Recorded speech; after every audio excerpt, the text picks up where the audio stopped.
Yo, yo, yo, boys and girls, good morning. My stream deck was broken. I couldn't control anything. I think it's fixed now. It crashed or something, I don't know. How are we doing, boys and girls? Good morning, and welcome in. It's Friday. I know I sort of half said we'd probably play something else on Friday, but with not basically doing anything yesterday, I feel like I've missed a day and I'm all out of sync. This also annoyingly feels like a Sunday. You know when you break your schedule halfway through a week and then the rest of the week just feels odd? That's how I feel right now. Yesterday felt like Saturday. Yesterday wasn't Saturday. Yesterday was Thursday. And so everything's going can't get my head around it. But coffee this morning, kill some rares, maybe level another set of tunes. I've been trying to spread out some of these new characters that we've been making. And already it's paying off. One thing I have found, though, is that you do need to be level 70 bare minimum to qualify for loot in the new zone by the looks of things. Some of these level 68s and 69s that for some reason I didn't quite get to 70 are having some problems. But hangover? No, not in the slightest. Not in the slightest. There's no such thing as a hangover when you stop drinking at like 6 p.m. It's fine. Right, let's anything in the mailbox, nothing particularly special. Anything on the auction house? Let's do a quick cancel scan. Drinking was mentioned the other day. Well, yesterday was Vapor. Yesterday was the 1st of May. May Day, as it's often known in some other places, which is quite an interesting day. We start the day by going and drinking in a park. Yeah, sounds as ridiculous as it actually is. But then you eat plenty of food, and then you just chill for the evening, and it's all good fun. But yes, that was all yesterday's festivities. Now it's back down to business, back down to some goblinry stuff. Did you show off the Morris dancing? Yeah, we all dance around the maypole and sing happy tunes. No, unfortunately not. But it was a fun day all the same. But yes, it has completely broken my brain. Totally broken my brain in terms of like it feels like a Sunday. Getting up this morning and then like trying to get some coffee sorted and to come do some streaming. It was kind of like my brain was all a bit wrong. But let's try and get into the swing of things nice and early. Let's get some stuff listed on the auction house. Let's get some tunes logged in.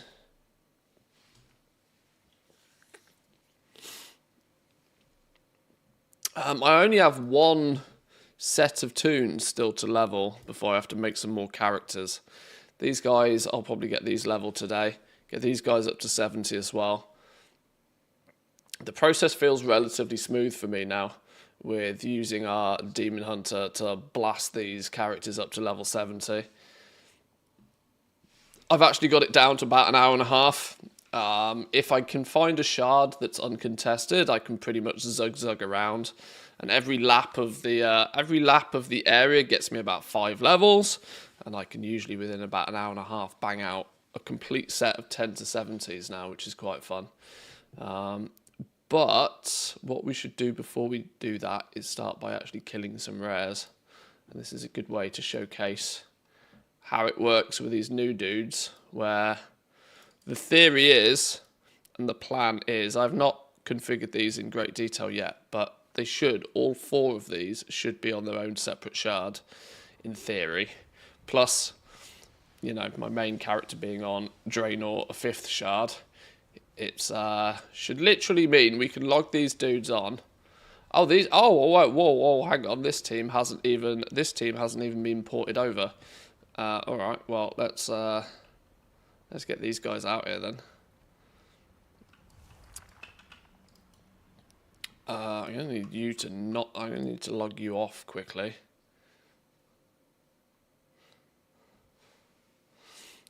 Let's get these fellas into the new zone. I'm wondering if I should put heirlooms on these guys. For 70 up until 80. The heirlooms haven't been upgraded yet, have they? But I still think the rested XP gains are valuable. We need you to help do some summoning.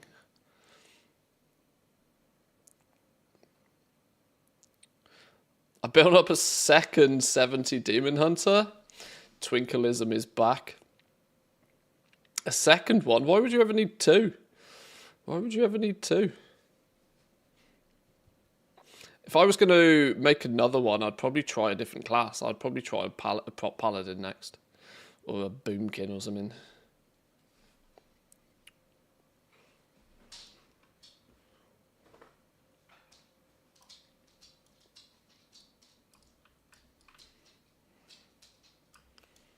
Alright, we borrow you just temporarily. So let's invite everybody in. I'm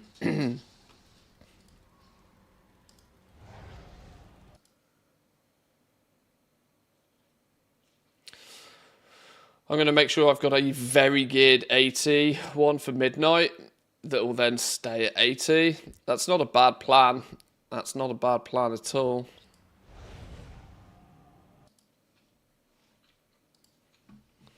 Not a terrible plan at all. Which one of you is getting summoned now?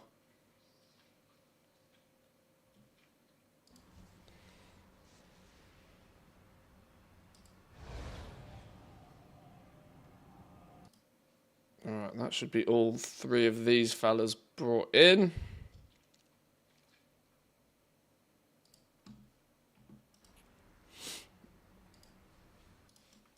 Your work here is done.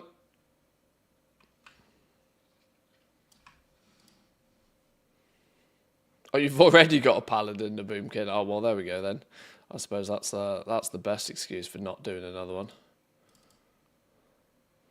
Let's get this guy in as well.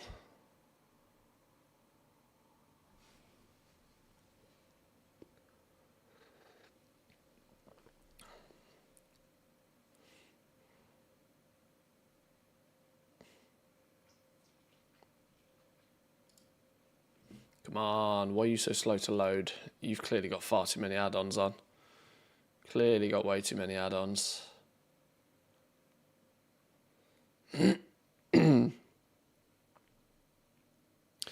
The thought process of getting a couple of very geared characters that will then stay very geared at the end is a good one. I just wonder how it will actually work out when we go into midnight, because I'm somewhat expecting we're going to get a stat squish, which might very much change how all of this even functions, to whether it's even viable in its current state.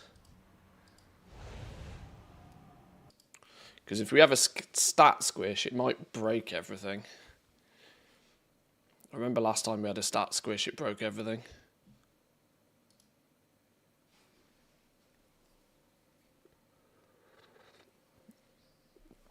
Right, so my theory here now is if this works correctly, let's everybody leave the group. Now everybody's here. My hope and my plan eventually is to have it so that these guys, once logged in, are not sat next to each other. Because if they are sat next to each other, it means they're on the same shard. If they're not sat next to each other, it means they're on their own shard. And that's the absolutely perfect scenario. We're 3 for 3 so far. 3 for 3. Oh, 4 for 4. This is a perfect team. Okay. This is the definition of a perfect team then. No, you go sit on the end. Sit on the end. No. No. I said sit on the end. There we go. Your account number 4. So the theory with this now is that, oh look, Swigs is up on this realm. Right, invite everybody in. Boom, everybody invited in. Swigs spawns, we go kill Swigs.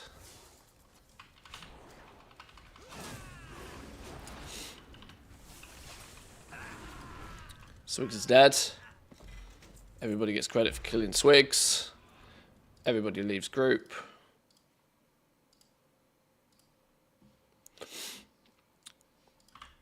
I do need to make the minimap thing a little bit more visible here, but tally's up on this realm. Invite everybody in.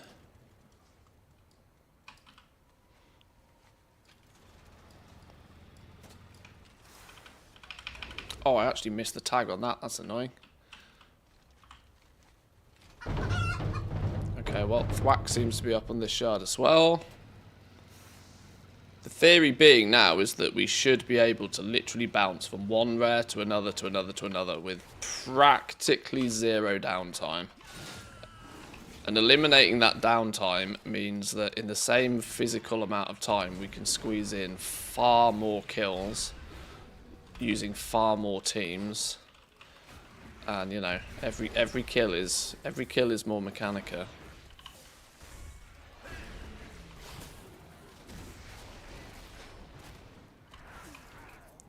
So that's 2 that's been up on this shard already. Let me just for science see if Nitro's here. Nitro isn't here. We need Nitro and we need...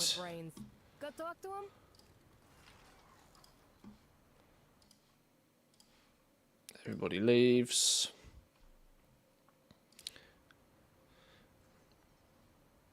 Yeah, I need to make the minimap a little bit more visible so I can actually, in great detail, or in easier detail, see. So why the minimap was overly sized before. So here, for example, where we've killed Swigs and we've killed Thwack, we need Tally and we need Nitro. Does this map show all of the rares?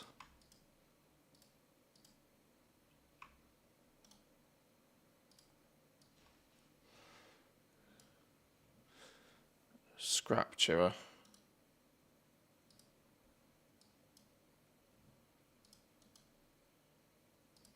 How does that look on a small window? Okay, that at least shows boom, hey presto, there's a rare. Let's try that.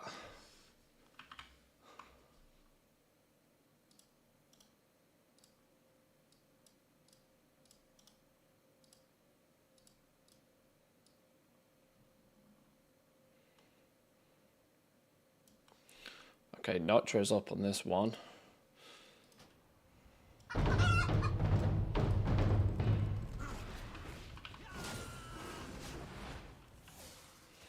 Now I have Monty Python's I'm a Lumberjack playing. There was a new Twink meta each expansion, but I'm pretty confident Myth Track Gear 80 will remain pretty OP. Yeah, I suspect it probably will. I mean, what did we finish Dragonflight in, realistically? Even I remember, I think I hit like 500 item level gear in Dragonflight, I think. Was it 500? It must have been 500. So my Demon Hunter now with 515 gear is not that far off. And I wasn't doing any high-end raiding at all last time, so...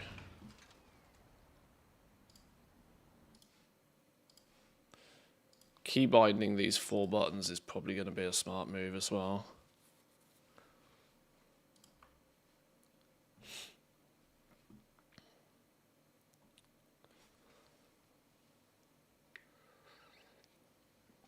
The pre-patch stuff was 480 and still very good, so 510 plus was awesome. Yeah, there we go. Yeah. 480. Yeah, that sounds about right. Yeah. Who do we need? We still need VV. No, we don't. Not VV. Flipping Tally. I wonder if this minimap thing persists through logout. I bet it doesn't, does it?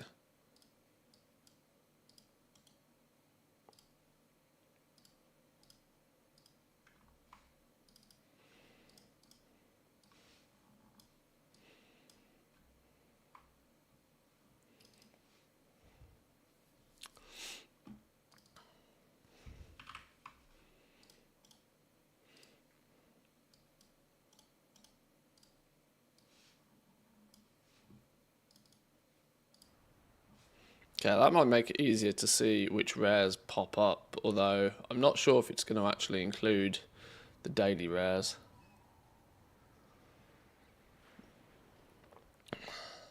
My Twink Paladin's got item level 540 at level 70. Yeah, that's pretty ridiculous, isn't it? That's actually bonkers.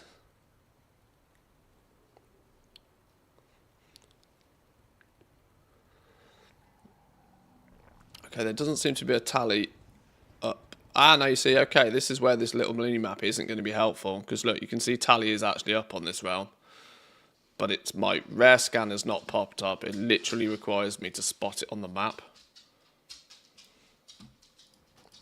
So we might need to go with the largest of large mini-maps again. Or look at an add-on maybe. Or look at a lightweight add-on. What sort of... does Sexy Map still exist? Does it have some good customization still? How did I let my pet die? An absolute donut.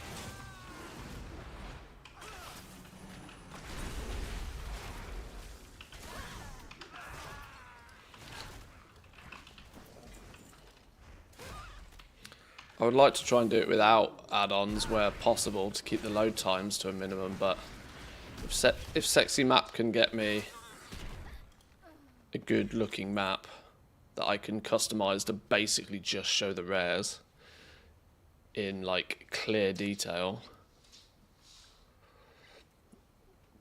Yes and yes. Double yeses. I like the sound of double yeses. Okay, but there you go. You can see, like, with basically zero downtime, that was an entire team's worth of kills. We've got credit for all 4 now. And then we just log them out. Boom. See you laters. I need to change the icon for the log out macro on this account. It's been annoying the absolute Christ out of me that it's not right.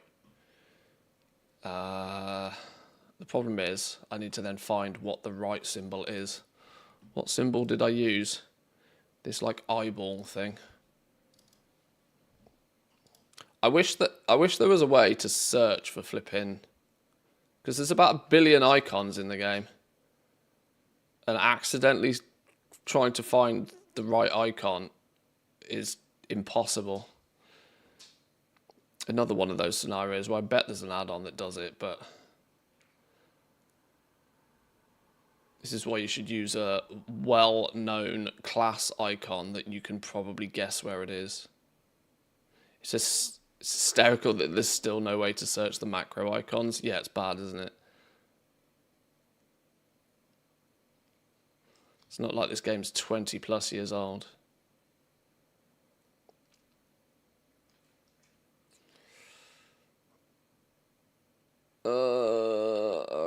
Okay.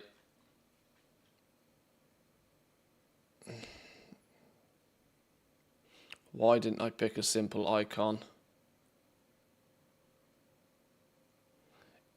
It's just wildly annoying me that it's not the same icon on all the accounts. It means I end up fat fingering the wrong button. Obviously key binding it's the play, but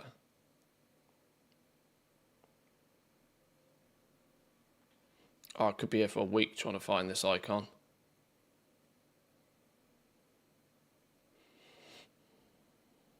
There it is. Boom. Right, that's about a centimetre down. Save. Because I've got to do the same on this account as well.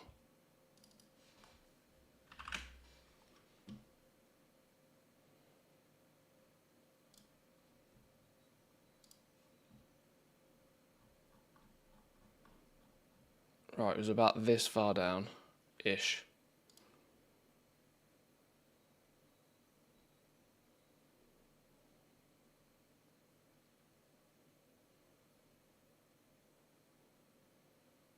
There it is. Gotcha. Gotcha.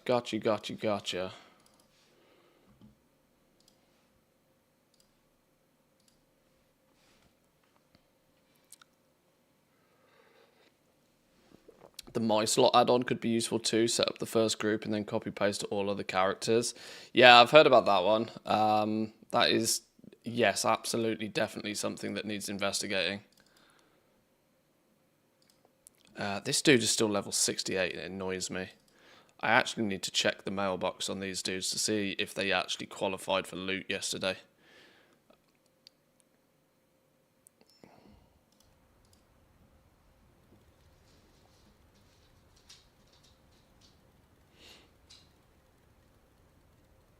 Did you cover the Wowhead news already? No, not yet. We got to get some coffee in me first.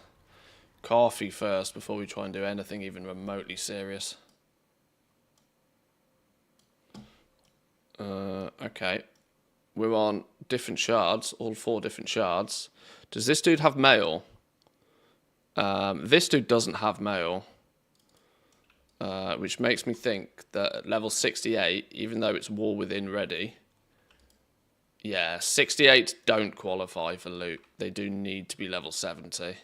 So I'm going to have to get these dudes up to 70. Is that going to be the same with this one? I was kind of half thinking that 68 would be good enough, but it turns out maybe not. Obviously, I also need to figure out bags and all sorts of stuff on these dudes, but that's the kind of stuff you do in downtime.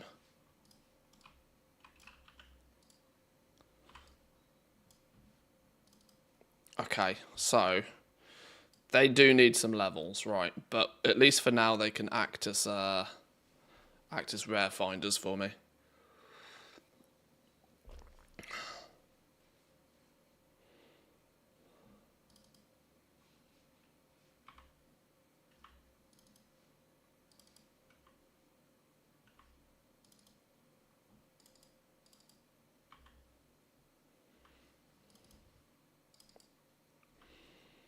Wow, 5 possible shards on the go. Not a flipping rare in sight.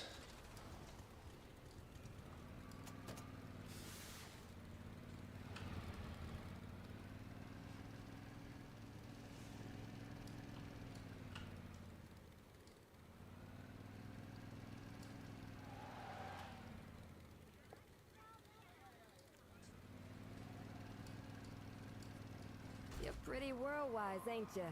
Should also mean, hopefully, having 5 characters on 5 realms will vastly speed up the weekly run as well.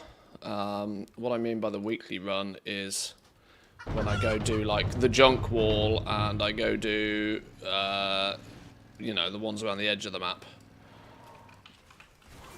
which previously was just a case of take everybody there and then just wait, which was kind of painful, not gonna lie.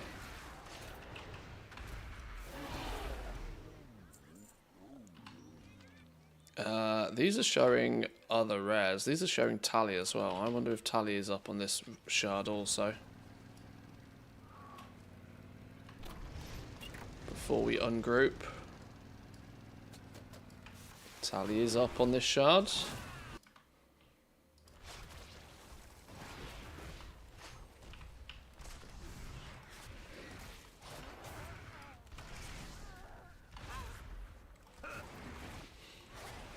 Yeah, it's odd. I still feel like an absolute noob when it comes to like multi-boxing stuff. Mostly because it's been since probably... Well, obviously I don't really consider Shadowlands as counting, because whilst we had multiple accounts on the go, we weren't doing anything like this particularly. It's pretty much been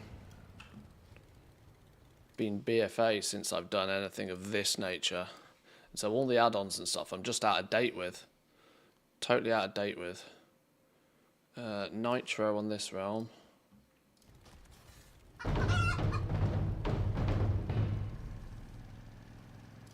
Oh, missed it. Missed it. Who do we still need? We need Swigs.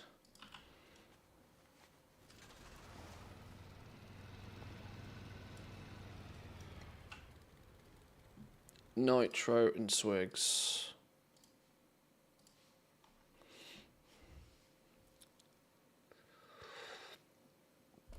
There's Swigs.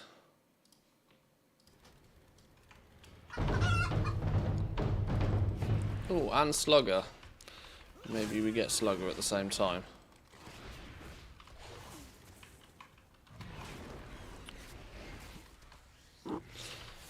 Level 17 is both underwhelming and overwhelming at the same time. Yeah, I've not had too much opportunity to look at it. I know the PTR launched last night, which everybody was kind of half expecting. So we'll have a little bit of a look at that sort of stuff in a bit. I want to blast through these quick and easy accounts first. And then when we're on the less optimized teams, and I'm kind of just waiting around for rares, we'll kill some time by checking up on some news. That's the plan for today, at least.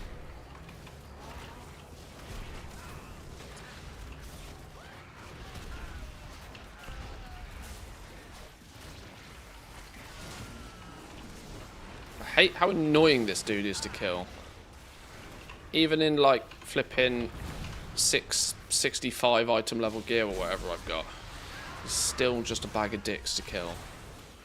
And that is a technical term. Overwhelming in terms of new rewards, but underwhelming in actual content and gameplay. The Blizzard way, right? Another Blizzard way? Isn't that how we do things these days? Here, do this grindy, repetitive thing that you don't really want to do, but it has some really cool rewards attached to it. Oh, talking of exactly that, we need to check the trading post, don't we? How much stuff are we not going to be able to afford on the trading post, do we reckon?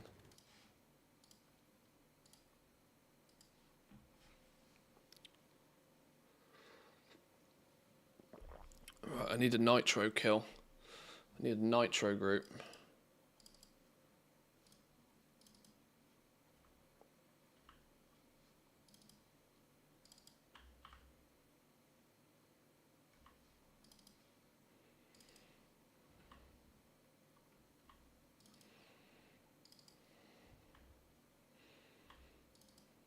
Okay, turns out in with 5 groups, you can't totally 100% get rid of waiting for rares, but it should keep the wait time to an absolute minimum.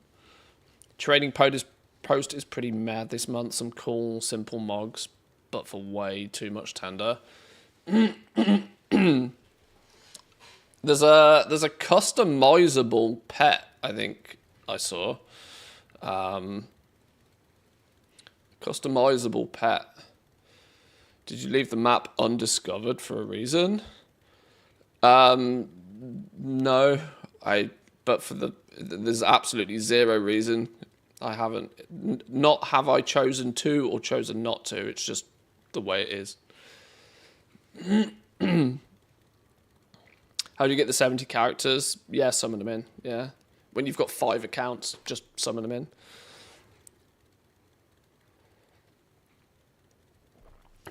What the flippin' hell's Nitro?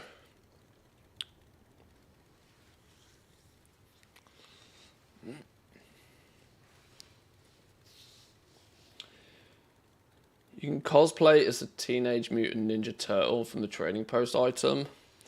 Oh, okay. That sounds interesting.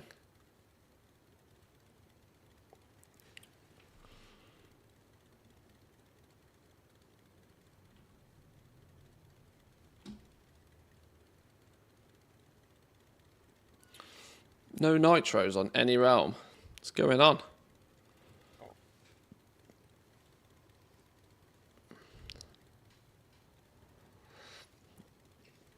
Master Roshi. Wasn't it Shredder? You mean the rat dude, right? Oh, from Dragon Ball? Oh, I ain't got a clue about Dragon Ball. Never watched Dragon Ball.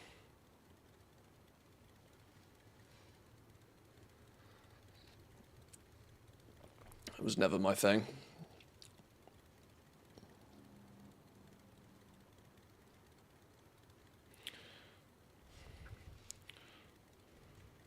There's another Swigs up on this realm. But this dude's level 68, so it doesn't actually qualify to kill them. Swigs is one we've already done, though. Literally just Nitro I need. Literally just a nitro kill, please, game.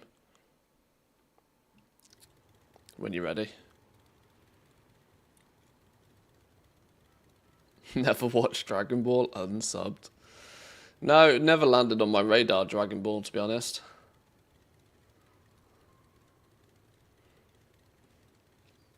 A lot of the sort of Asian inspired, like the closest thing to any of that sort of anime cartoony kind of stuff I watched was Pokemon, but I only watched Pokemon because I played the game. If Dragon Ball had ever done a good game, I might have been more interested in it. Now that's probably sacrilegious to some people because I bet there is probably a half decent Dragon Ball game, but I don't think, personally, I don't think they're ever, and certainly not on the level of Pokemon anyway.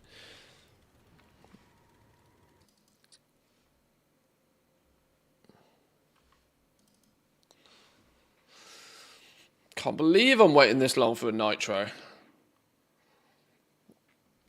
I'm almost about ready to sack it off. Come back in a minute.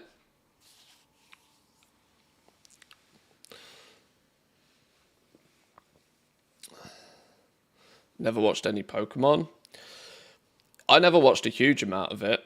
I would only ever watch, like, because I remember it, I think if I remember right, it would like premiere on Sky 1 first. Now, I didn't have Sky at home as a kid. We had normal terrestrial TV and a bit of Freeview. Hence why I was significantly more into video gaming, because I didn't have a fancy TV box. My family were not paying for that business, which is also why as soon as I left home, I had both Sky and Virgin Media instantly. like as soon as I left home, splashed out on that stuff.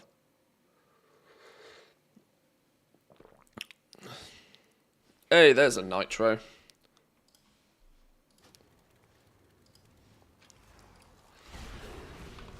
Got him.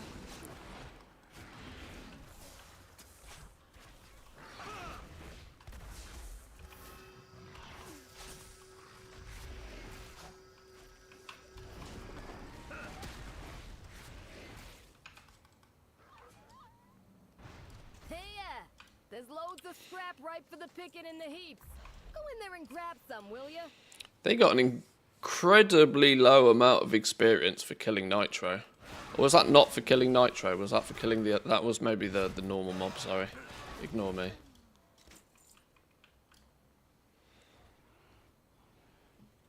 Right, these dudes are done then.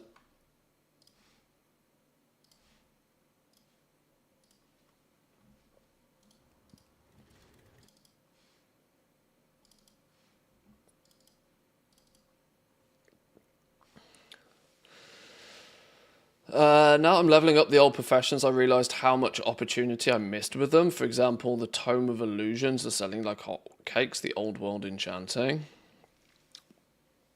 Yeah, I mean, you'd be surprised how much of that stuff still sells.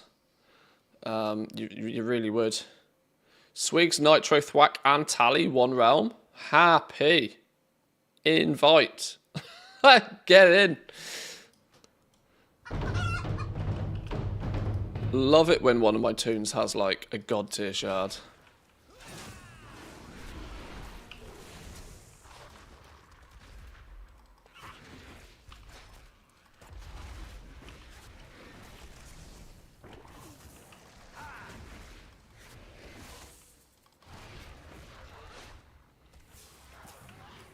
You're pretty world-wise, ain't ya? I got a mook inspector that could use the help of someone with brains. Let's go straight to Thwack.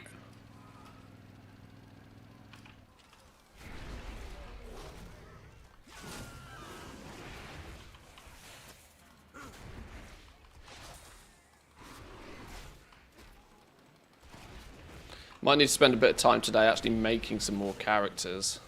I've only got the one team that I need to level.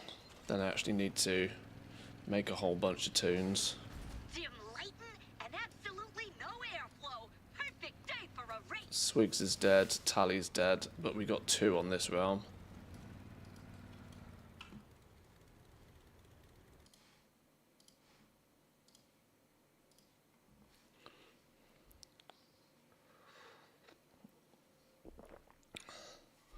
I've got sound in background on all of these accounts.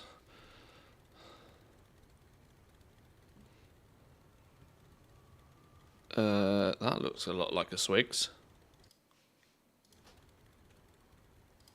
There she be. Profit's barely zeros on those. I mean, they're slow to sell. Just 5 minutes of skinning is better. There'll still be some stuff that you can technically craft and sell at a profit, but it's much like it's very much depends on scale, really. Because if you're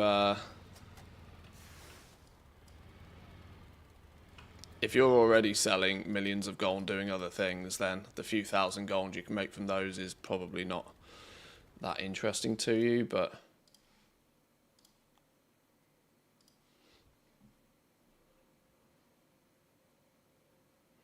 need a tally. Is that a tally? There's a tally group.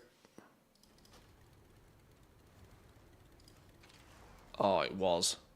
It was. Missed it.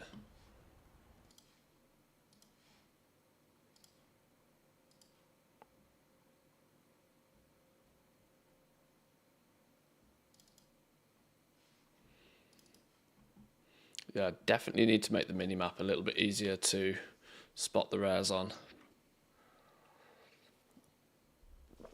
Are all 4 of these on a different shard? Let's do the sit down trick and see.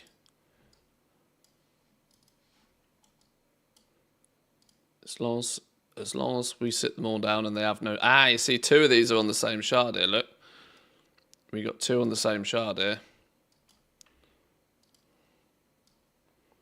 That's one of the things that eventually will jiggle the teams around a little bit to make sure it doesn't happen.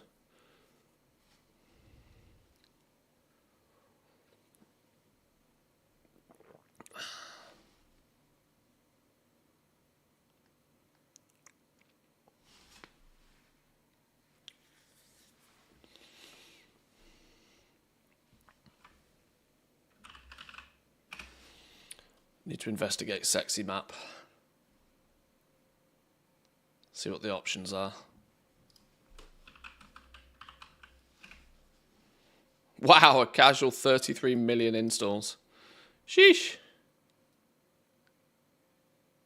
There was an add-on to see the shard where you're in. I bet it's easy to do just a big text weak aura for it.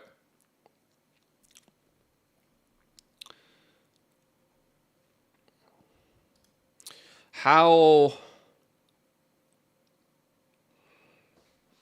Is there something that can be pulled from the... Okay. Can that information even be pulled?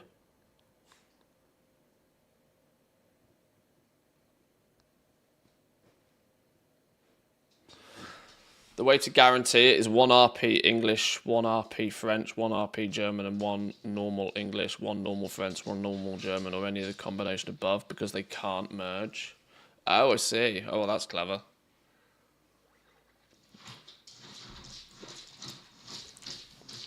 That's maybe slightly above my pay grade, though, to try and figure all of that out and get all the characters in the right spots. I think I'll go the brute force way and just level 1 on every single realm and then juggle them about if needed. But that's okay. Oh, so because they're RP realms, yeah, RPs can't merge, can they? I see. I'm with you. I'm with you. Rare tracker Mechagon.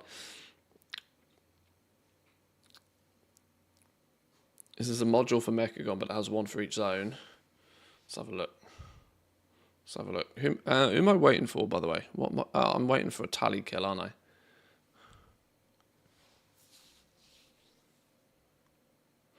Role-playing servers can merge with other role-playing servers these days, unfortunately, but a French role-playing one would never merge with an English role-playing one.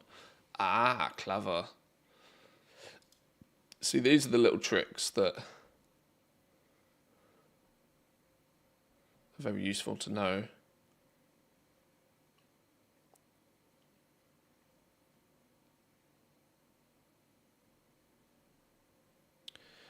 Rare Tracker Mechagon. Let me read this real quick. Rare Tracker Mechagon is an add-on that allows users to track and share rare spawn timers in Mechagon. The add-on takes inspiration from the Rare Coordinator add-on,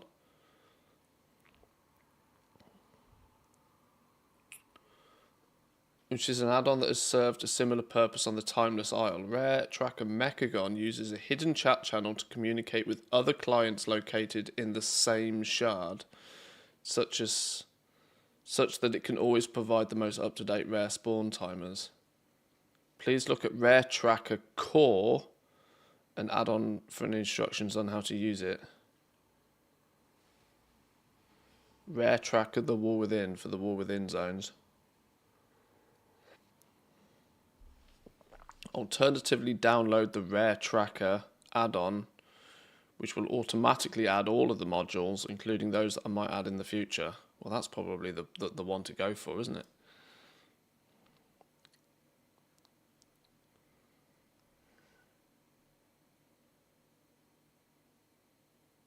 Alright, install. Let's see how that works. Yeah, open CurseForge, do it. So this thing.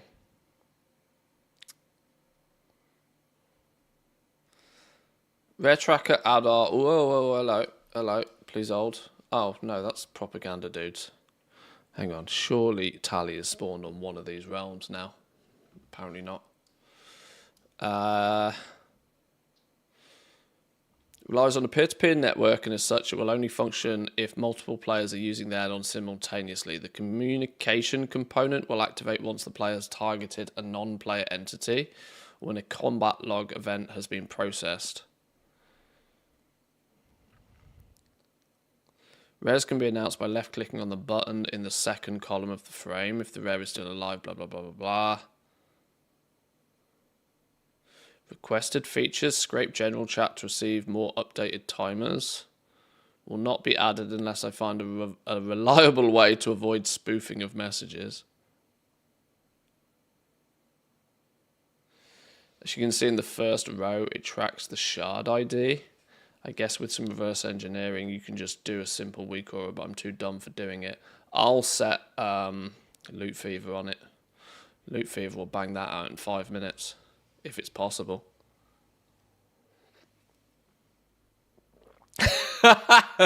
Targeted ads, by the way. Targeted ads, clearly. Would you like to buy a mobility scooter? That's funny.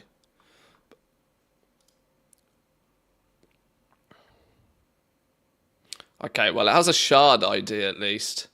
That shard ID is what, if you can pull, can easily be like slapped in a big weak aura that just says, you are on shard number, boom. This one, if they are referenced as being something. If an add-on can find it, a weak aura can find it. This probably isn't going to do too much for me. I mean, we've installed it anyway to have a little look, but... Oh, hello, I'm in combat somehow.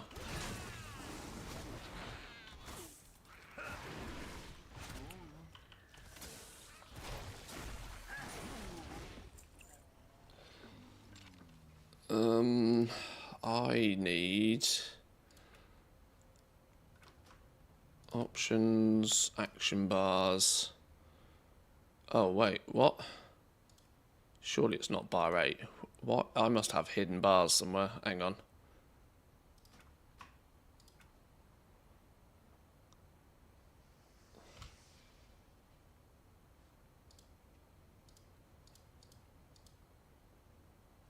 Turn this shit off.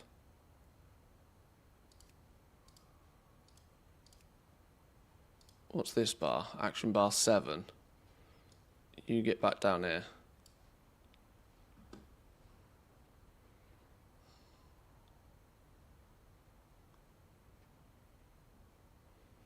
That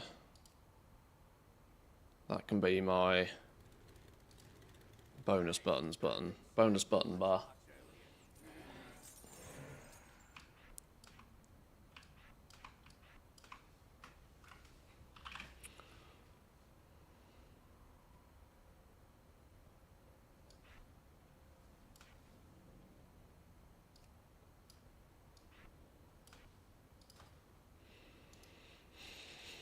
What was I doing?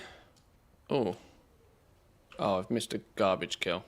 Flipping out. I'm clearly trying to multitask, and actually, instead of multitasking, I'm failing at literally everything. I might need to do a reload then for that add-on to turn on.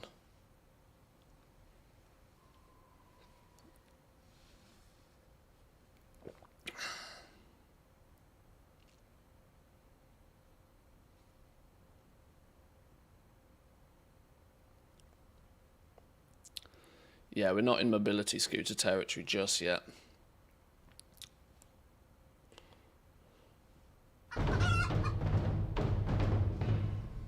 Oh, okay. Shard ID, look.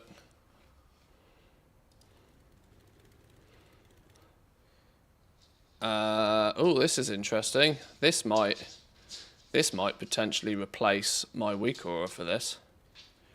This also seems to track whether I've killed them or not for the day. Oh, this might be more neat and tidy than this week or a full start. Regardless of... Oh,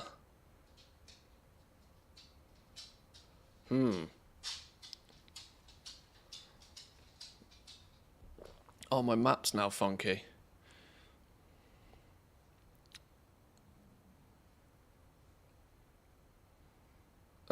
It has also stolen my minimap button.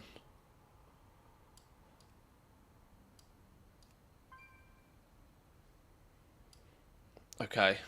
Sexy map is going to need some customization. But this is already looking like it might replace this, because it's just neater. Plus it shows my shard ID.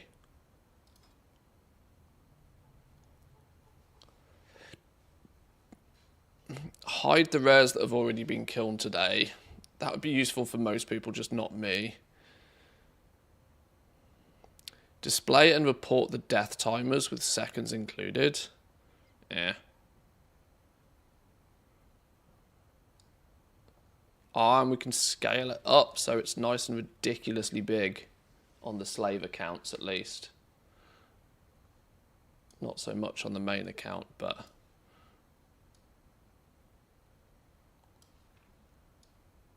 Okay, I'm already liking the look of this. Undermine. Individual tracking for each one. And I can turn on and switch off ones I either want to or do not want to track. For example, I don't kill this flipping ephemeral agent dude. He can sod off. I never bother killing him. Gavante I also don't care for trying to kill particularly. Nor do I really track Magno. Okay, so I like the fact that we can turn all of this on and off when needed.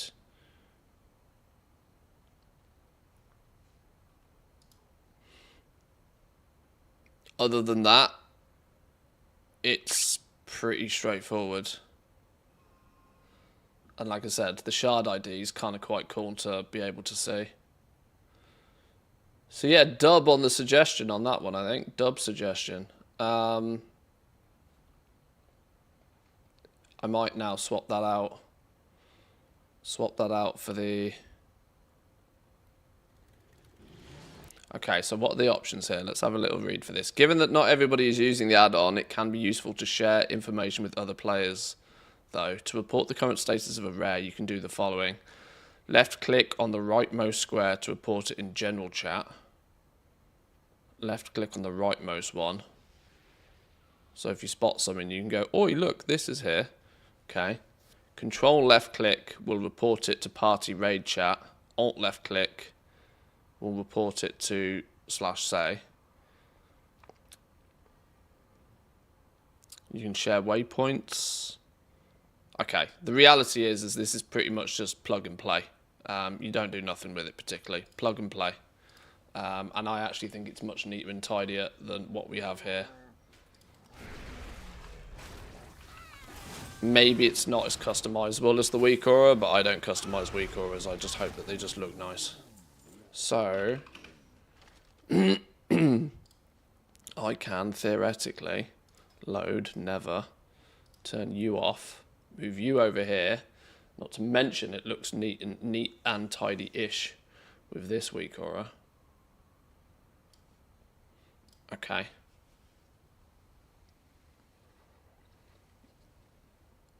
Is this basically the tracker, but it's an add-on? Yeah, it is, yeah.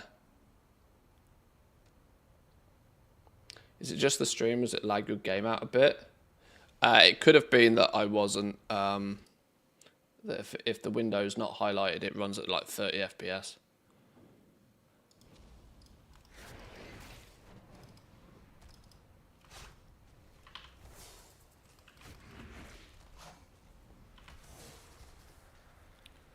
Right, either way. That's a kill for all of these. Apart from why have you, for some reason, only got credit for one of the rare kills? Odd.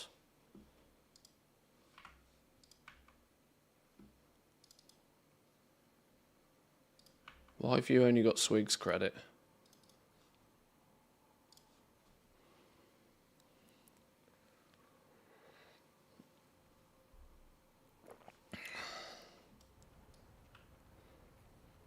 Oh, and it also tracks how long it's been since I've seen it as well. Okay, that's interesting.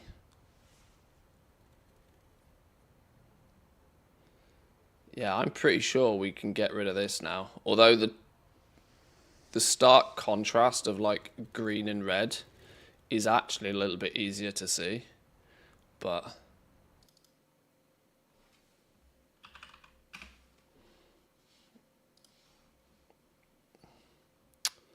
okay.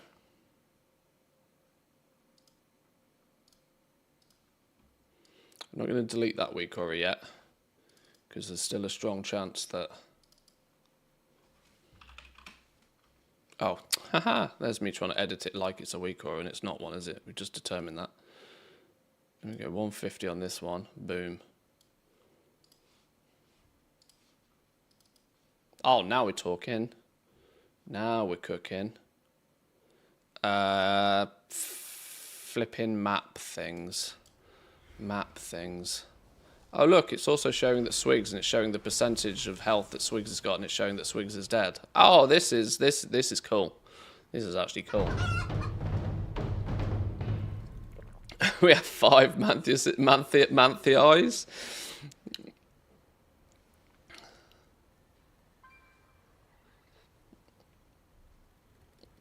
Also syncs the last scene with the others in the zone. Yeah, showing that Slugger's here, Thwack's here. Ah, this is a win add-on, this is. This is leveling up. And we can see I'm on 86.38. This dude is on 86.45. Yes, love this little add-on already. Okay, right, let's get all of these accounts set up with this.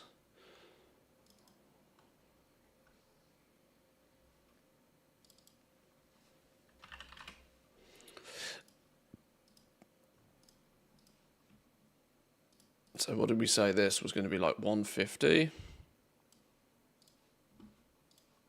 150 up in the corner here somewhere.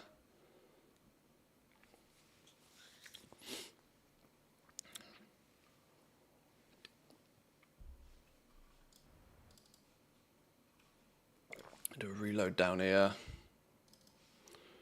Reload down here too.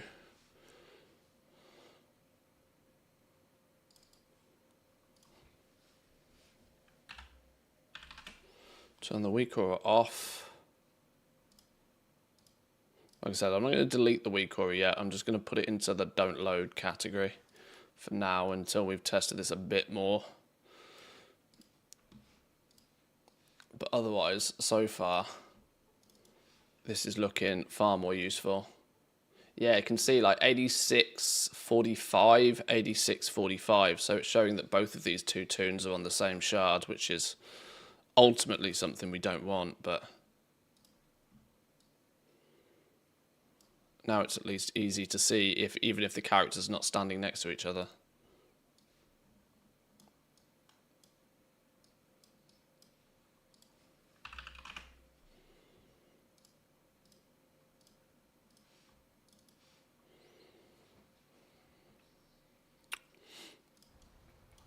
Okay, right.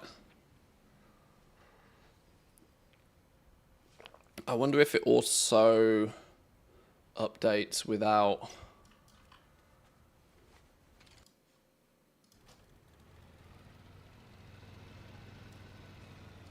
Oh, Nitro isn't actually there.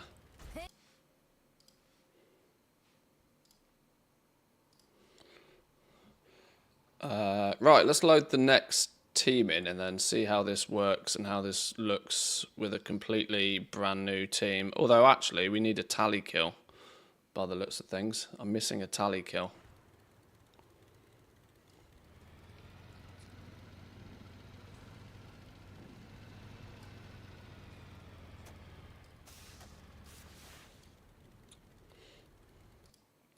Right, while we're waiting for that then... is that tally? That's garbage.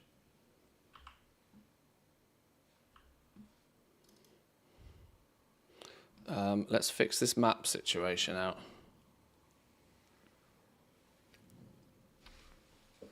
You just invite the entire team. How's that done? Macros, my friend. Macros. Oh, it even says moving to shard, this shard number. Oh, that's clever.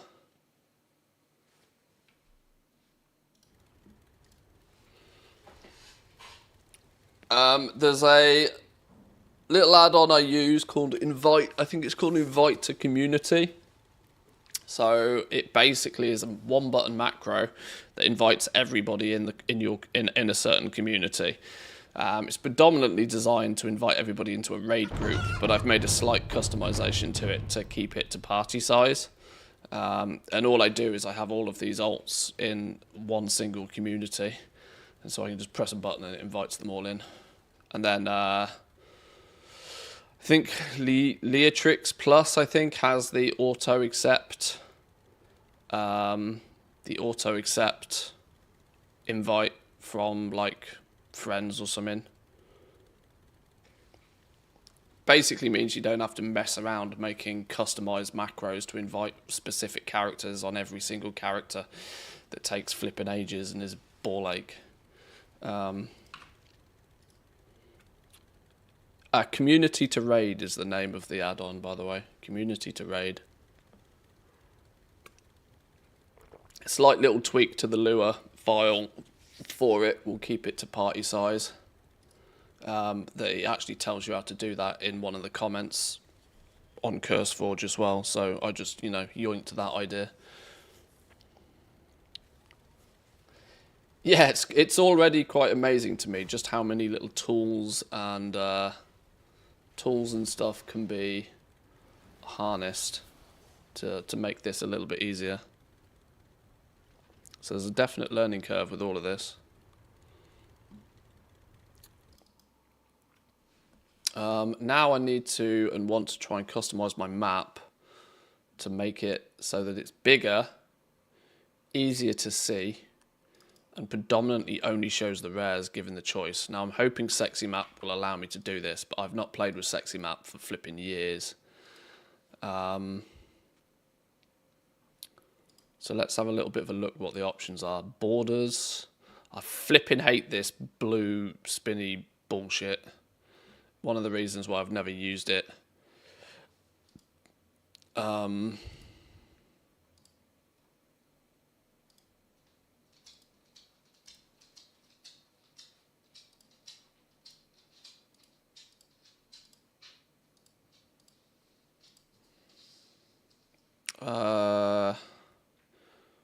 That unironically is not bad.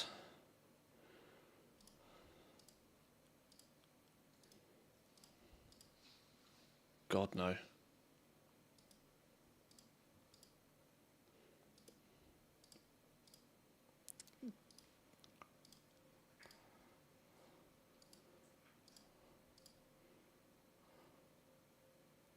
Interestingly, Faded Square is actually selling itself to me quite nicely right now.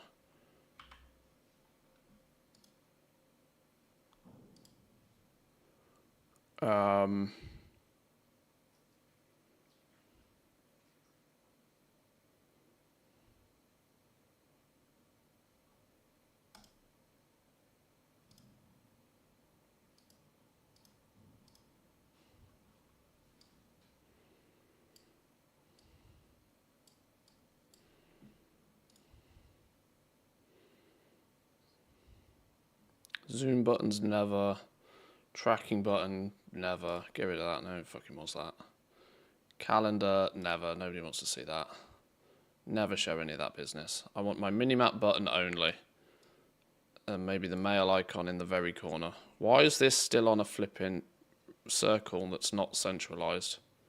God damn.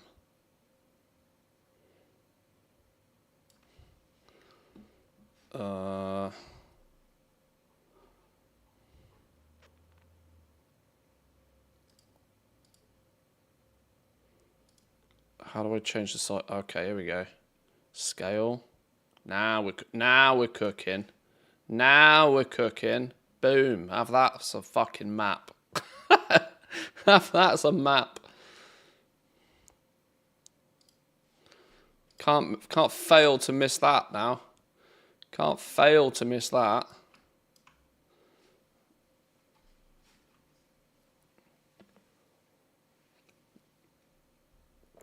Basic minimap is a more lightweight alternative if that's what you're after. That probably is exactly what I'm after. Because this is just for the, the dum-dum accounts that aren't really doing anything but are going to be in small windows that then needs to be like everything visually impaired scaled.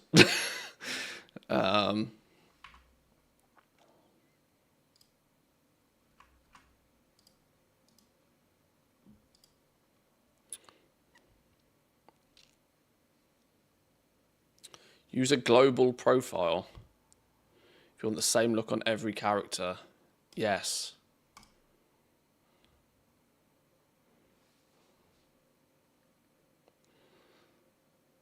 What's wrong with the default map?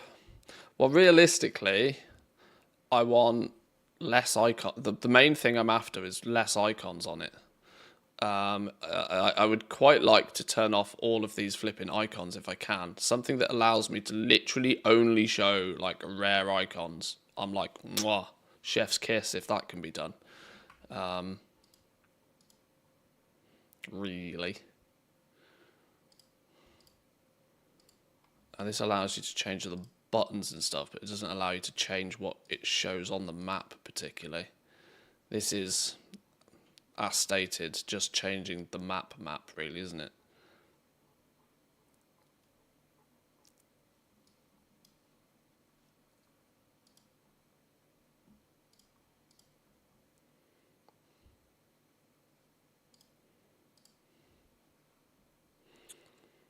Simple square works.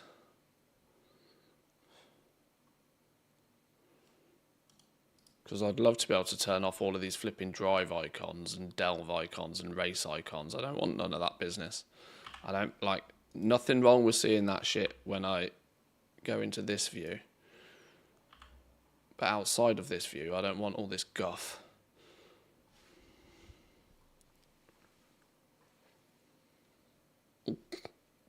Can you make it bigger because my neighbour can't see it?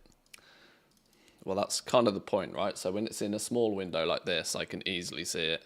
That's the goal. That be the goal.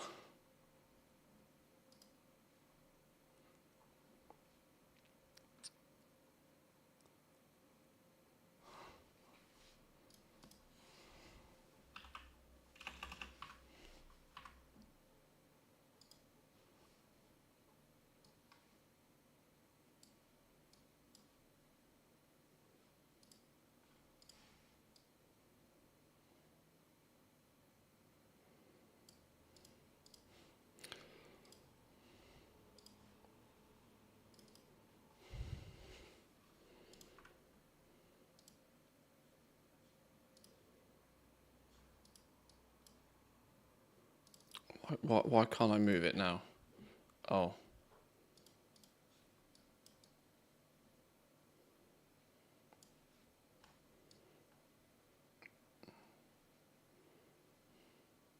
I want you in the corner. In the corner.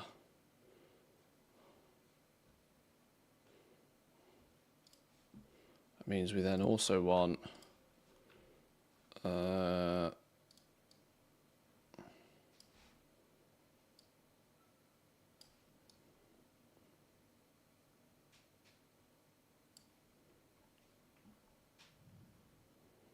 That out of the way. Can we move buffs? Why can't you move default buffs? Buffs and debuffs. Move all of you lot across.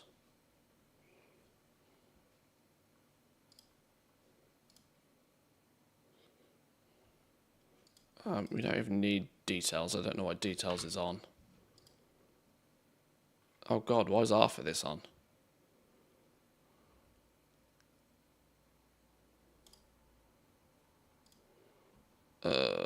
Shit, I've also just realised that's going to have turned off a bunch of this new stuff, isn't it? Oh, balls. This add-on control panel also doesn't work particularly well, does it? Shit, I need mini... Oh, God. Oh, I shouldn't have pressed any of those buttons. I've just broken everything.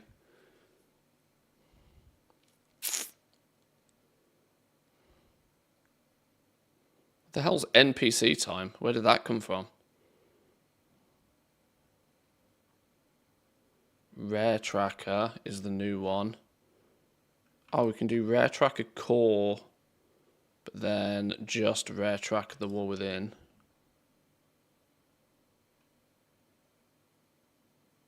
Sexy map.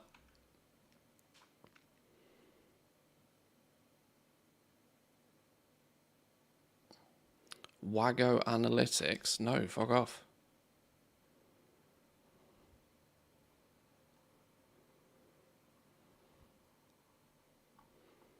And then details off. Yeah, there we go. So that's what we actually want.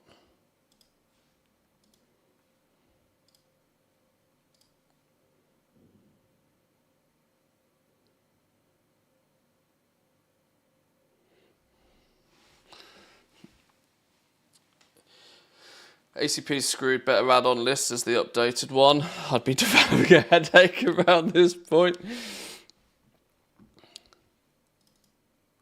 The whole concept is that it looks at least reasonable in this small window.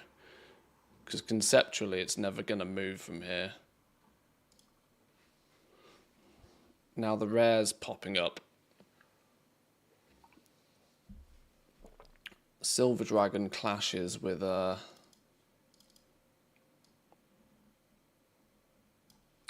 Silver Dragon okay, that can actually be slammed right in the corner.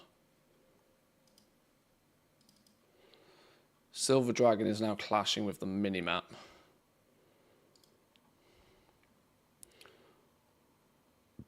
But otherwise it works. Can we move Silver Dragon? What's the default move frame?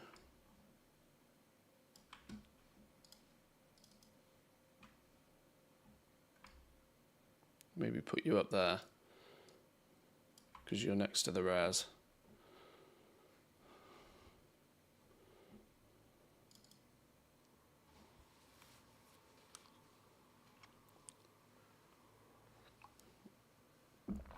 Okay, that's better.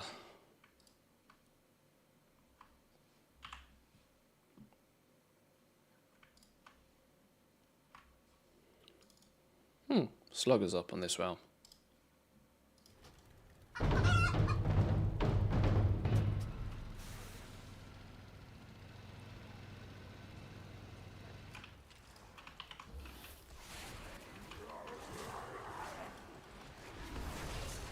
Oh no, this clashes with me party windows though now. Oh god damn, see?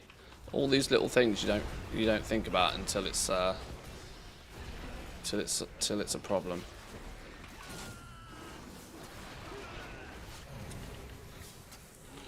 Yeah, I'm configuring one add-on at a time, otherwise I get massively overwhelmed. I'm a simple being. Dim lighting and absolutely no airflow. Perfect I'm day a simple for a being.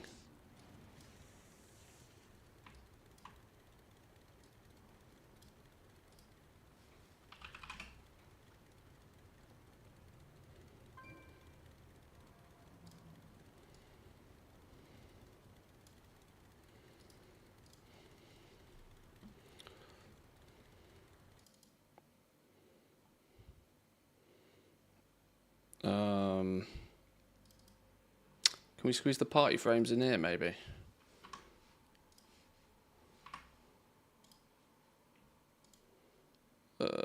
Party frames. Can't you just be smaller? Be smaller. Frame size. Now we're cooking. You lot go over there. All I need to see is the fact that you're alive.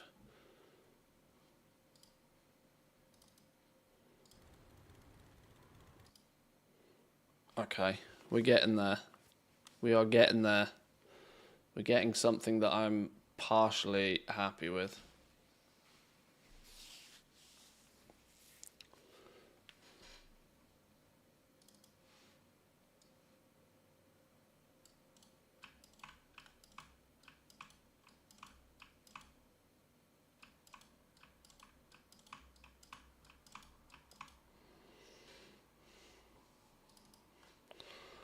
Okay. Let's save that as a...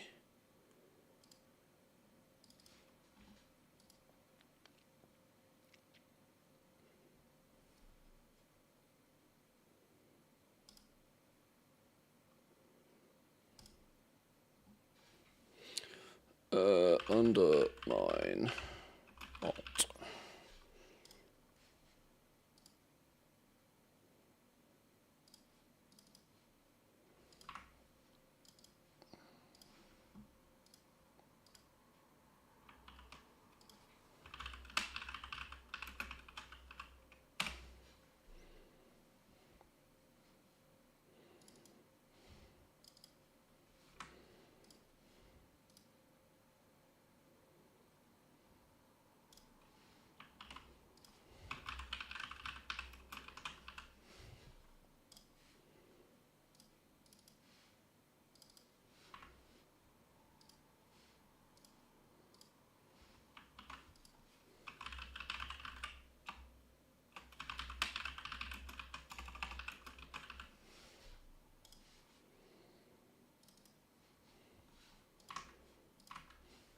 Okay, we're getting there. Getting there. Getting there. You go right in the corner.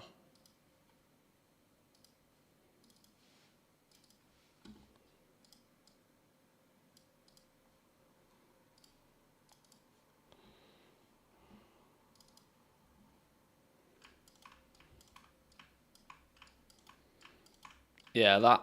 What? Oh, shit. What was it called? My slot or something? It's probably going to save me huge amounts of time and effort when I figure that one out.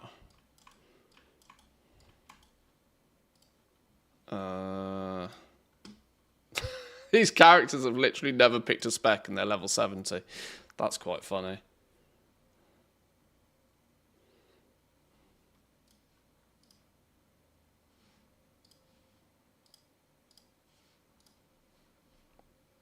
Oh god, that's giving me a bunch of buttons I didn't want. Whatever. Okay. That looks better. Better. Can I somehow save this or export this so I don't have to build it 3 more times? Probably not. Clock. I don't want the clock. Coordinates. I don't want the coordinates either. Go away. Simple is... Simple as simple does. Dynamic buttons. Show crafting order when available. Never. Show dungeon difficulty on hover. Garrison buttons. Never. New mail indicator on hover. That means that can just be in the corner. And then that's the only button.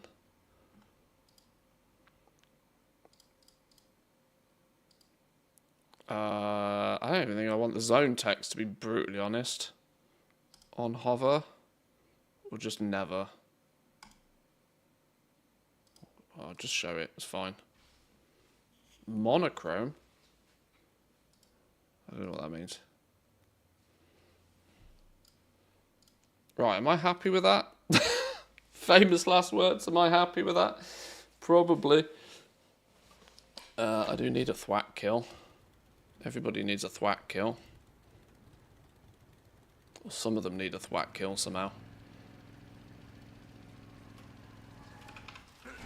I did not intend for this to end up being a let's figure out my UI kind of session, but with the addition of some cool new add-ons to make the process smoother, we've gone down a rabbit hole. We have caught a case of squirrel.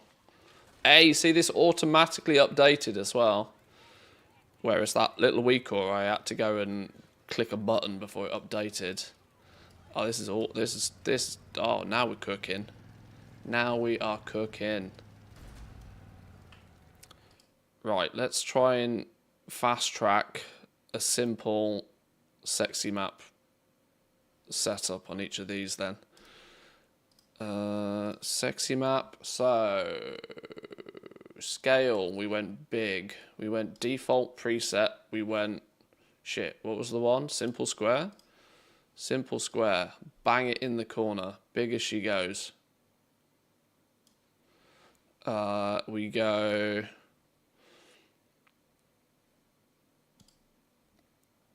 buttons. Things pop up on hover, which is fine. You live in the corner there.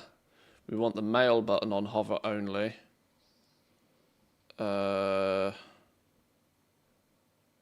That's not even an option apparently.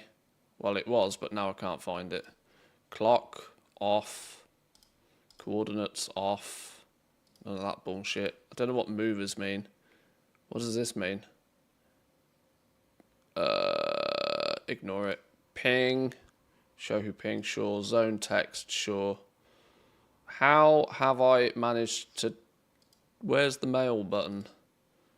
Dynamic buttons? On hover, there we go. Does that look the same? That looks about the same, doesn't it? No, it doesn't, because this is showing buttons when this is... What? No, no. Stupid thing. What? Why when it goes full... Okay, sure. Right, replicate that twice more.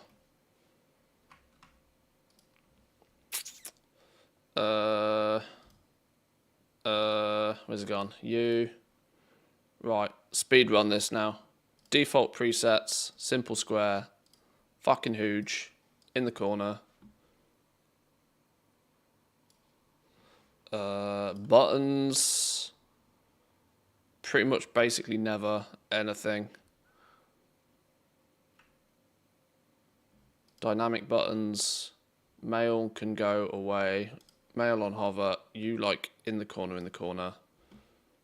Clock. Fook off. Coordinates. See you later. Beautiful. Beautiful. BEA beautiful. One last time.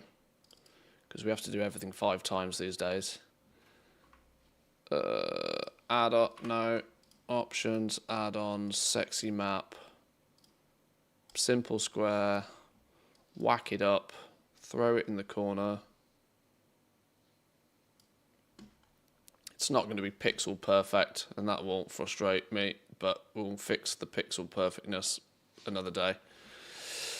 Borders, buttons, dynamic buttons, on hover, never. You go in the corner, clock off, chords off.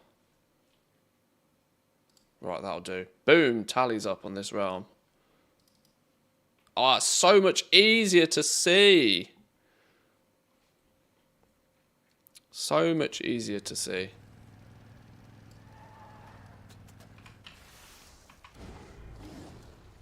Oh. Well, tally was up on this realm. Tally is still up on this realm. Wow, it's even tracking like the percentage and stuff. Love that. Oh, this add-on is so much smoother.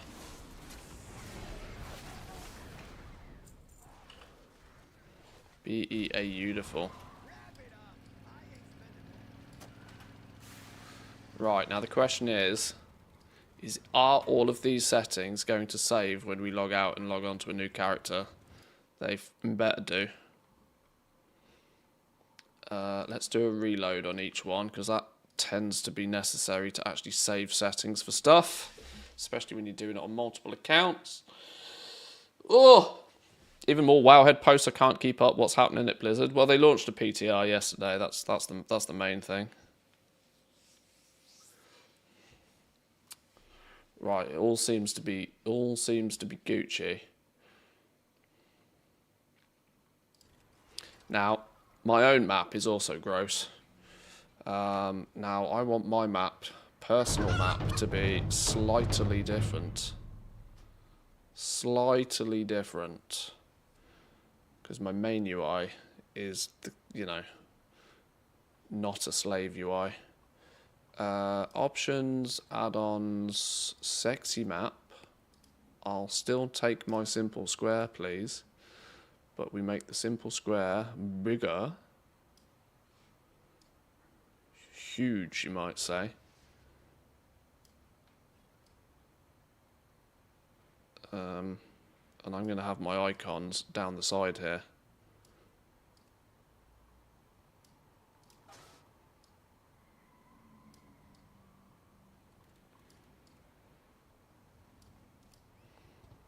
Ta-da!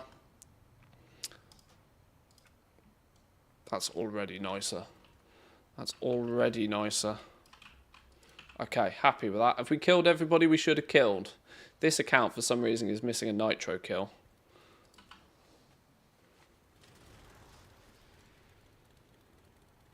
Now, the icon went blue then. I don't know what the icon going blue means. Does the icon going blue mean that it was killed less... Oh, it's noticed it, but it's dead, is what that probably means. Interesting, sure.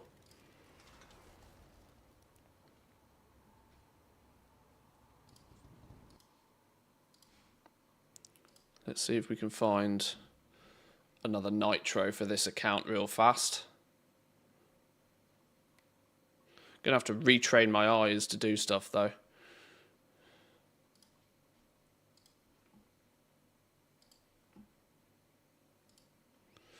Retrain the old eyeballs.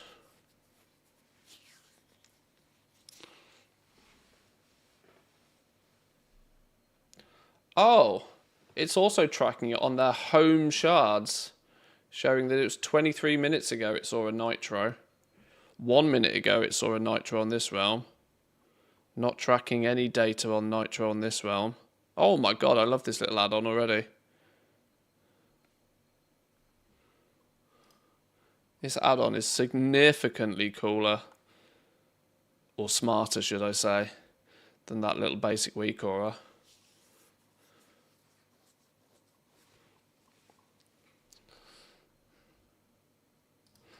This one is literally just called Rare Tracker, RTC.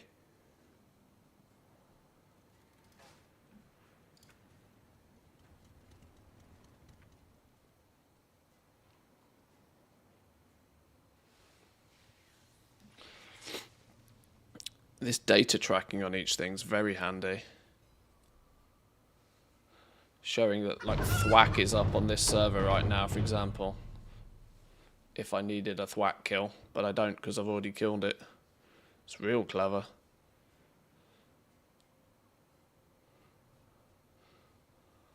Okay, let's just ignore this for now. Let's see how it looks with a straight up new team of dudes.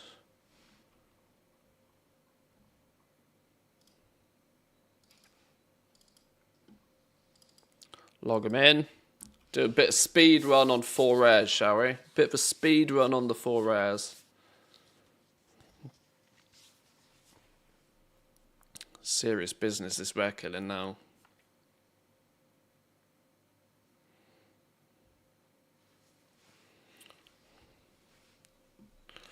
Oh, fuck! The map settings are not saved as global. Cockosaurus. I'm pretty convinced I told it to be global.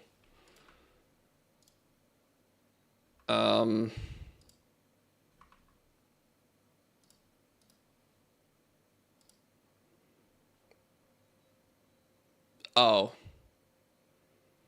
Use global profile. Am I going to just have to do that on each? Am I going to have to do that once on each character, maybe? Doing that once on each character, I can live with. Where am I going? That one, that one, that one.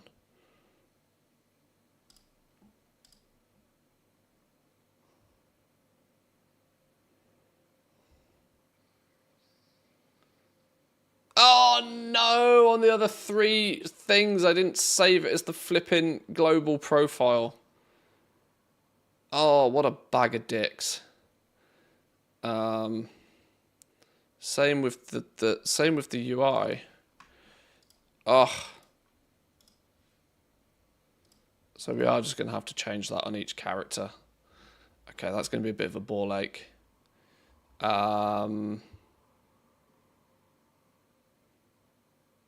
Default is the non-global profile, so it loads the character profile first. Yeah, that means on these 3 accounts, when I've customized it, I've not set it to be the default the flipping global one, have I? Use global. All right, we're going to have to configure it again. What a bag of dicks. All right, it's fine. Simple square. Use global. Big as you like in the corner.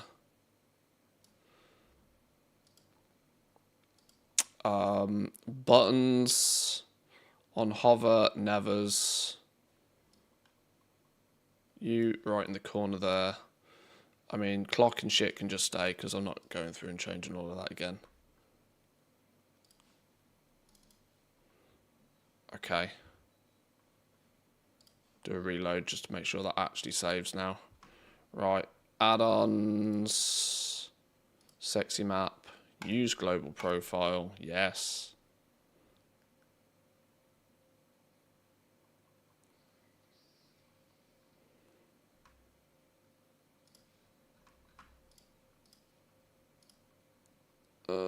Now we go simple square, big as you like, in the whoa, hello, in the corner. Whoa, hang on.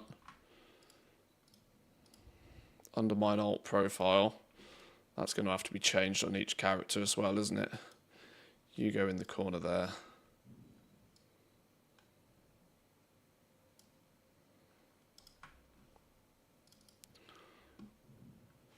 Do a reload to make sure it saves. Edit mode, undermine alt.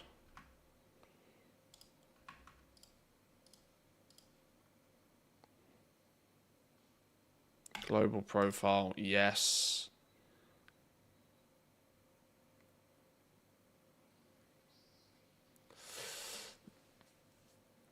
What's the new add-on for the rares called? Working while watching. It's called Rare Tracker. I will share a link in a minute. Please hold.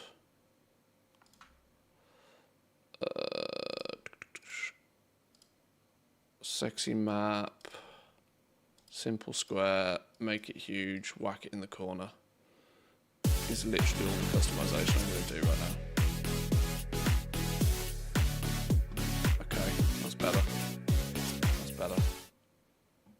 And do a reload just to make sure it saves.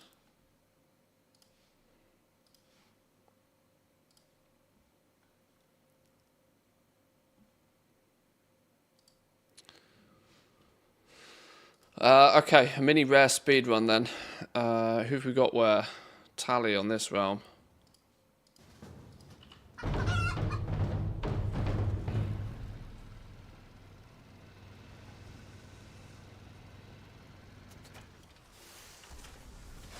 In that cluster somewhere, I guess. I don't know which one it is. There we go. Oh, Drizzling Rose, welcome in. Sorry, I didn't. My alerts are not playing in my ears. Welcome in, welcome in. Hope you had a good stream. I'm gonna make an assumption. Flipping cards. Flipping cards. Got to be flipping some cards, right? Surely.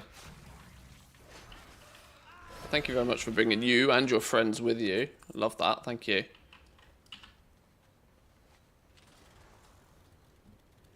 You've caught me mid trying to fix UI, which is clearly not the most riveting footage.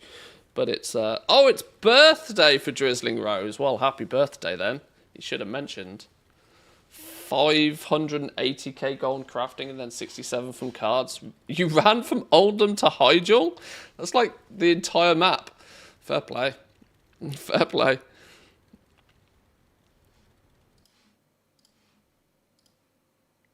It's quite impressive. From Squirrel to Hyperfocus. Well, I mean, it's, yeah, we're trying. We're trying.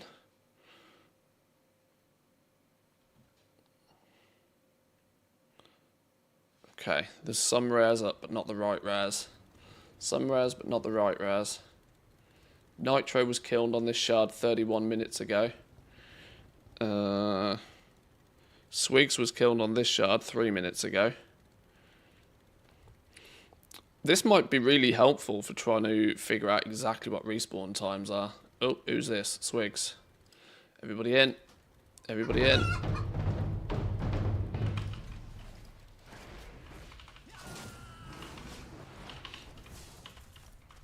Last stream I ran from Stranglethorn all the way to Quel'Thuras. Both runs took an hour and 40 minutes?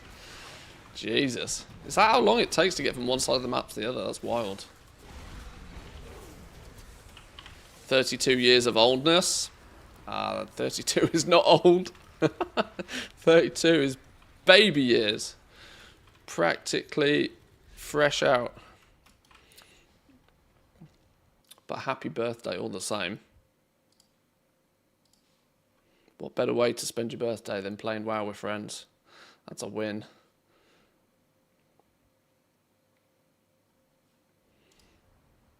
Okay, so we need Thwack and we need Thwack and Nitro? Thwack and Nitro. Either or. Neither are up so far.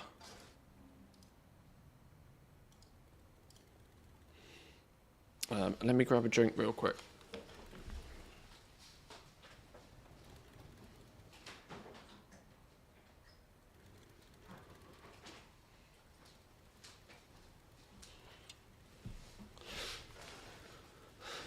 Don't often drink regular Coke, but the wife, when we went to skiing up north, we skirted through Sweden on the way home and bought a crate of Swedish Coke cans. The tall Coke cans. And weirdly, Team Sweden, your Coke tastes funny. What are you doing with your Coke that makes your Coke taste funny, Team Sweden?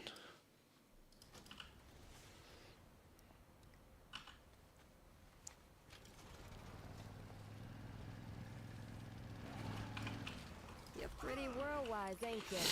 I got a mook inspector that could use the help of someone with brains. Go talk to him? Hey, there's loads of scrap right for the picking in the heat. Go in there and I did it both times without opening the map, so I only got lost twice. You'd be pretty good at the GeoGuessr then, if you didn't have to open the map even. I get lost running around flipping Stormwind these days still. Never mind going one end of the map to the other. That's crazy talk. I need a Thwack kill. The green icon seems to... I'm now trying to figure out what these icons flipping mean, aren't I? Does Thwack mean... Okay, Thwack. Green icon meant Thwack was up. Oh, well, that's cool.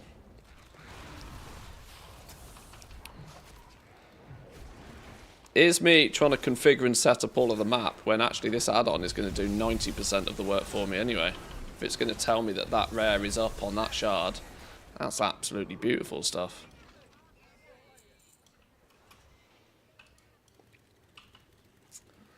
Okay, well that's Nitro, Swigs, Tally and Thwack killed. Bish, bash, bosh. And then, if that's the case, log them out. Log them out.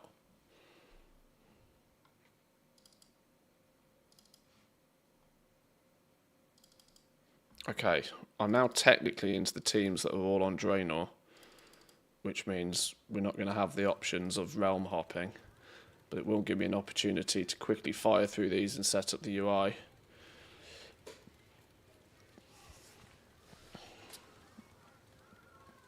It's scary to stream. Nobody bit me though. Hey, you're good enough at streaming by now. You're a veteran. You're a veteran now.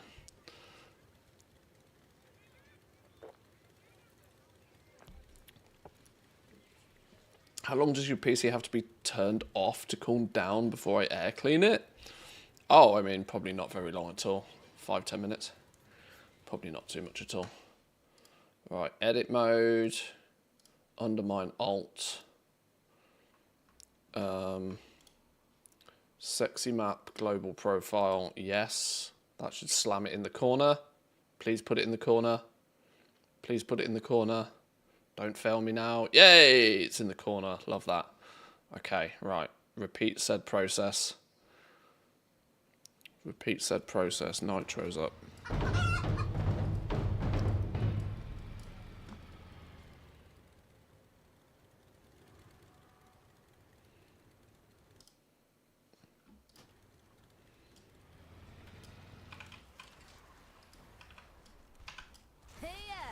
There's loads of scrap ripe for the picking in the heaps. Go in there and grab some, will ya?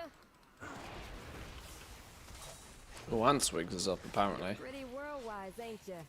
I got a mook inspector that could use the help of someone with brains. Is Swigs actually up as well, or is that a lie? No, Swigs is up.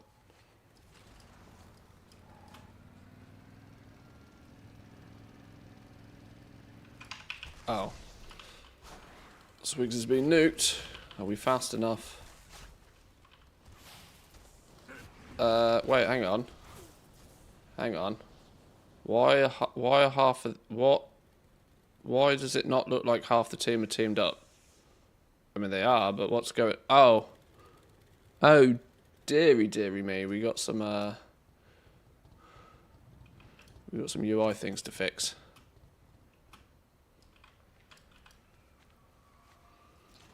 Right, okay. Every time I log onto a character now, I'm going to have settings to change around and play with, aren't I? Edit mode, undermine alt. That's also going to screw up all of my buttons on all of these tunes. That's fine. We can put U global profile.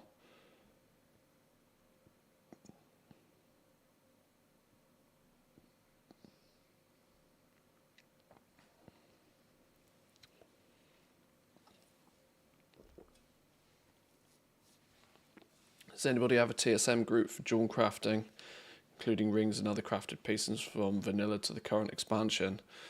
I think it's... Is that... Do I not have that linked in the Discord?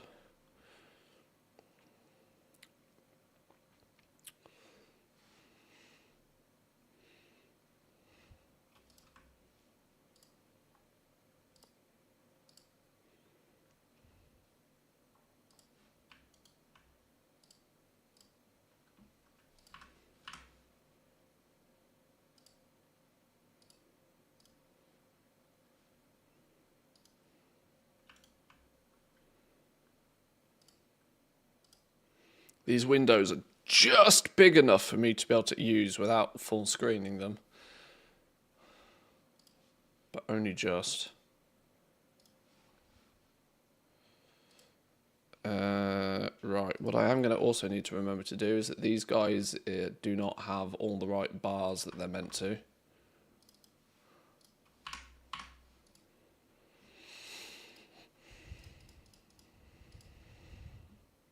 Like such. And that also means that these were in a different spot. I'll unify them for now, even though I actually don't think I want to keep the buttons down in the corner here, to be honest, long term, but...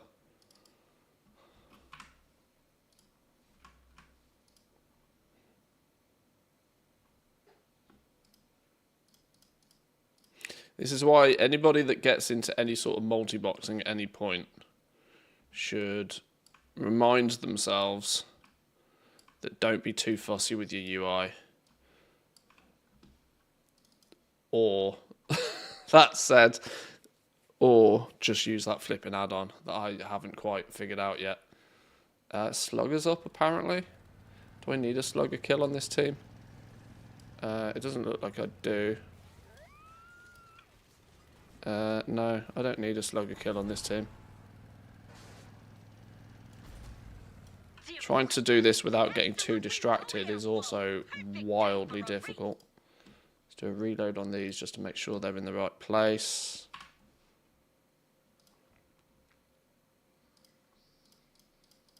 Who's that? Gavanti. I don't care about him. The search for the perfect UI is a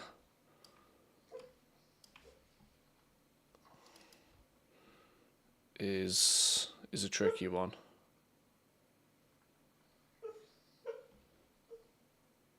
Or just make it right the first. Well, yeah, that's true. But then out of nowhere, somebody's like, "Why don't you use this add-on?" And I go look at said add-on. I'm like, I should use that add-on. And then I have to change everything all over again. But it's fine. Edit mode.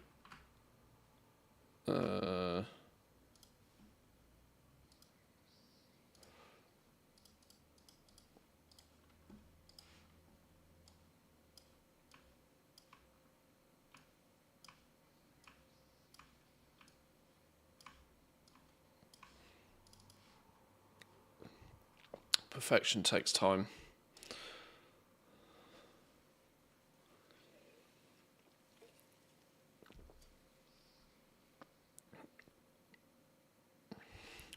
Or that one add-on suddenly stops working after a patch and you need to rejig everything. Oh, true. Is the doggo dreaming? Oh, she is, yes. You might just be able to just about see her paws wiggling. Oh, she's a typical go full screen. It stopped, but yeah, she's fast. She should be fast asleep, by the way, because she was up flipping whinging all night. She's been really restless the last couple of nights. I don't know why. Unfortunately, she's just old now. Loving the bear transmog, by the way. Oh God, yeah, I've got your shirt on, haven't I? I've just realised I'm literally wearing the bear lumberjack shirt. I hadn't even realised. Trust you to spot that. Right. These characters all look fine. Right, Tally's up. Go kill Tally.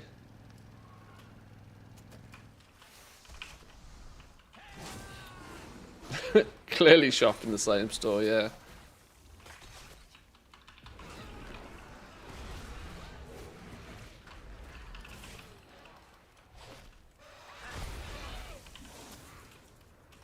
I'm going to be honest, I'm being a bit of a slob. This is the shirt I was wearing yesterday and I just couldn't be bothered to find some clean clothes this morning when I got up. I was too tired. You can get 2 days out of a shirt, right? Surely.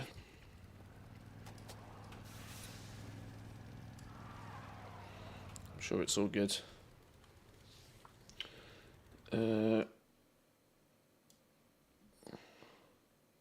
Right, these guys' UI is looking pretty fly now. We might need to do some subtle tweaks, but luckily it should be nothing more than subtle tweaks from now on, in order to have good, easy, configurable tracking of rares. Is it just Thwack I need? Swigs, Tally, Nitro. I just need Thwack, so let's just go camp him for a second, since these guys are all on the same server now.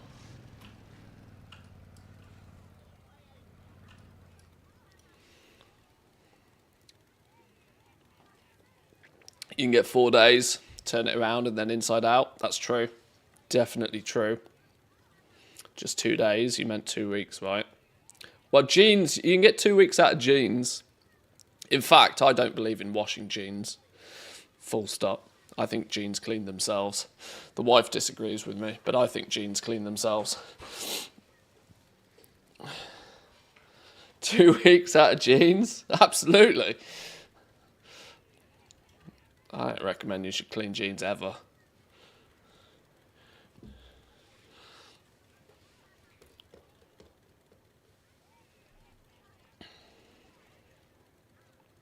Literally, Mr. Money Pants doesn't clean it, just buys new ones.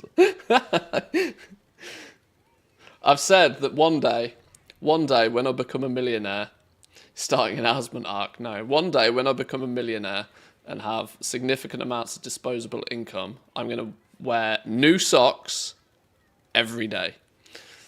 There is nothing better than new, like fresh, brand new, clean socks. Best feeling in the world, putting on a new pair of socks. One day, we will consider socks disposable. Wear them once, throw them in the bin. New pair the next day. The definition of wasteful. You wear clean socks every day, right? No. I'm talking about new socks, like actually brand new. Like never once before have they touched a foot.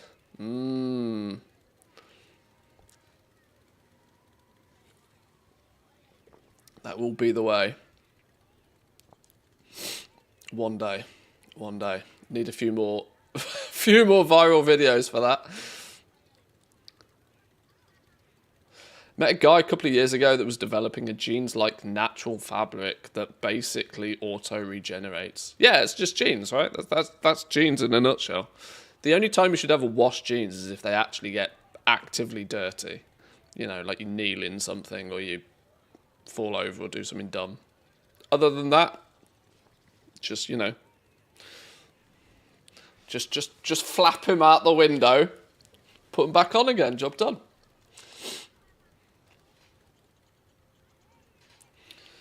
Get your socks from Temu. The price should allow for new socks every day and some bonus chemicals.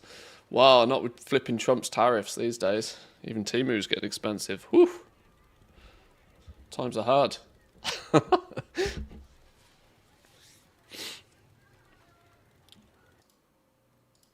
Right, we're in. Oh, speak of the devil. I was about to say we're in cooldown mode, waiting for rares now, but then he goes and spawns. Might be time to start having a little bit of a look at all of this flipping Wowhead news that's popped up today, with the 11.17 PTR being testable now. Wowhead has clearly decided that it's going to release 500 articles in one day.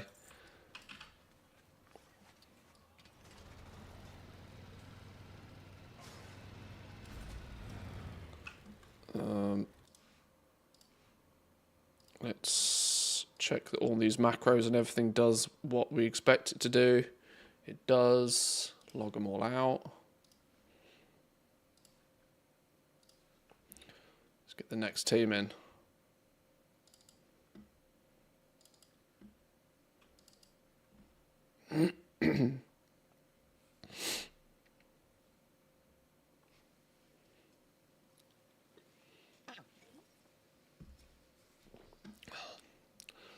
Okay, there are some subtleties I'm going to need to do each time now, aren't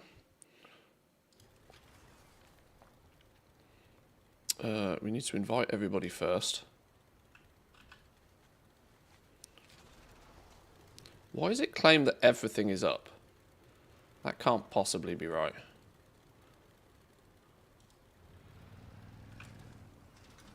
I mean, Swigs is definitely up.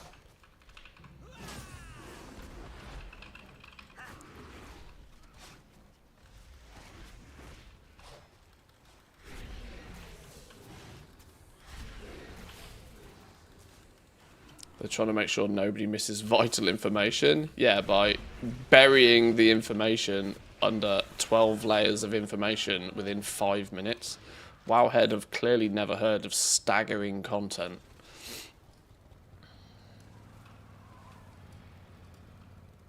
Tally maybe was here, but is now dead. I don't believe Thwack or Nitro are up, but... There's loads of scrap ripe for the picking in the yeah, heaps. didn't think so. Go in there and grab some, will ya? Didn't think so. Right, some quick UI changes. We go edit mode, we go undermine alt, layout. We go options. We go action bars, because I clearly never did that on these tunes ever. We then put the buttons where they should be, which is over in the corner here, at least until I decide otherwise. And we use the global profile on this, which should ping it into the corner. Please, please, please, please, please. Please, please, please. Yes, love that shit. Right, and then we do that a billion times. Nitro. Less dots! Less dots! More dots.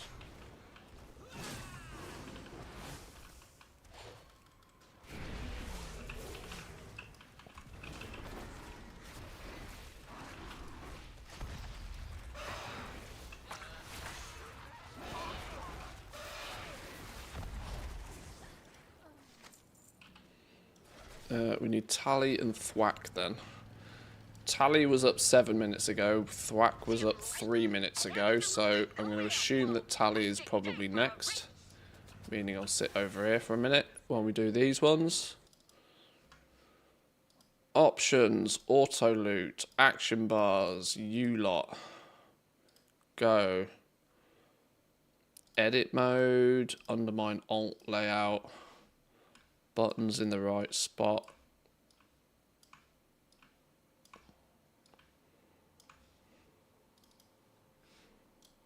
Map global reload.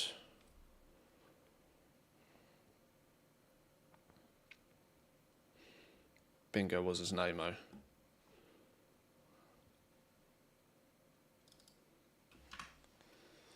Options, auto loot, action bars, lots of you. Close, edit mode, undermine alt. Speed running this now. Speed running.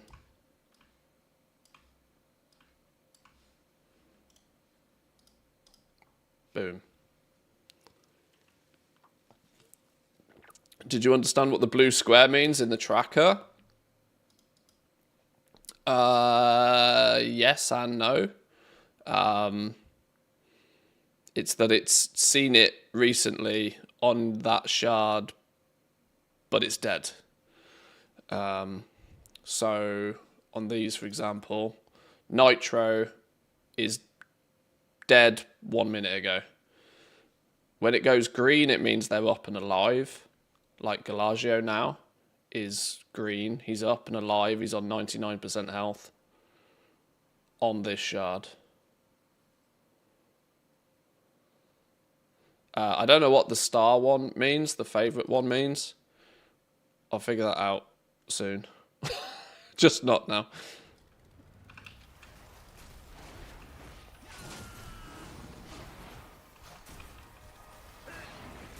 This add-on works so well, by the way. I'm somewhat scared just how much system resources it's using. I've developed this, and it's probably WeakAuras that has caused this. But as soon as I spot an add-on that does a lot of things and does it well, I start to worry that it's just hoovering system resources. So now Galagio's dead, for example, and it's red, which means we've killed it, either for the day or for the week.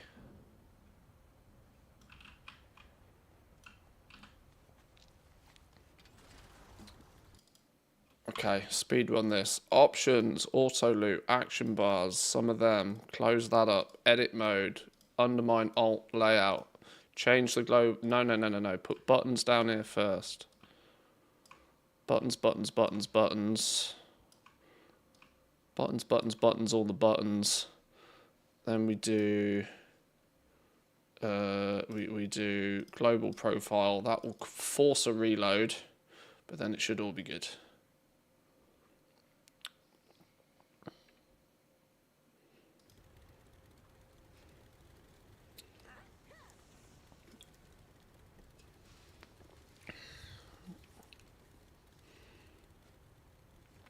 Is Tally the last one we need? Or Tally and Thwack? Tally was 11 minutes ago. Thwack was 7 minutes ago.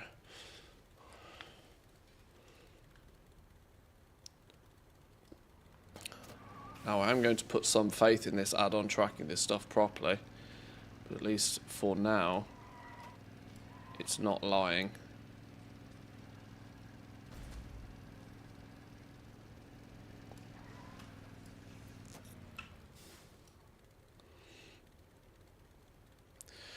We're north of the Heroic Visions. They're not going live for about 3 weeks yet, I think. End of May, I think we get those.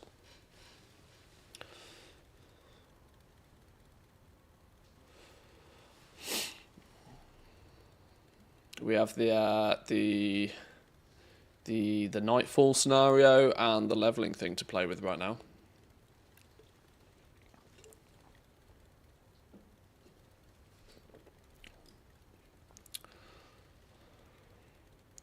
Okay, we're waiting on one of these rares. Let's start having a little bit of a look at what's going on with the oldie Wowhead, shall we?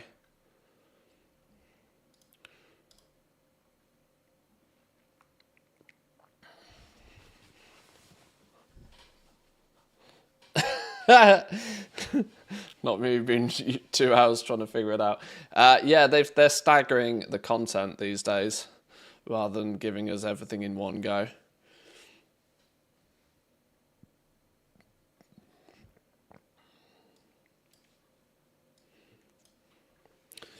Right, what do we got then? What have we got? Data mine trinket hotfixes, the soul letting ruby, carved black Sion wax. Data mine some trinket hotfixes that are now live. I personally am not that fussed about trinket changes, but critical strike chance increased by 10%, verse increased while standing in the light by 150. Great, excellent, not bothered. What else we got here? Turbulent timeways for 1117.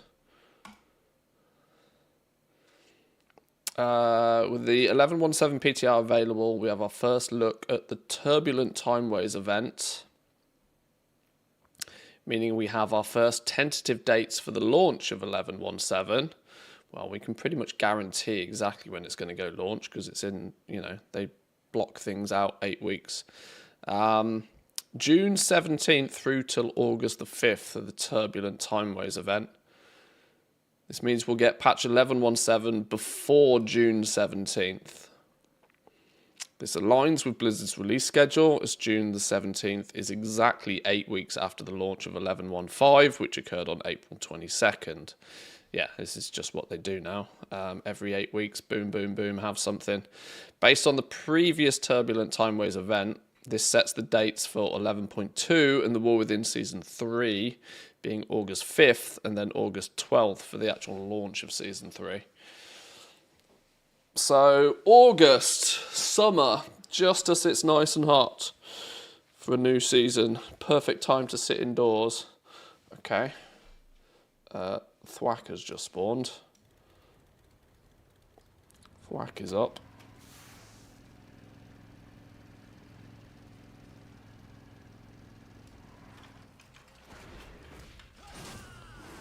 We'll get Tally in a minute.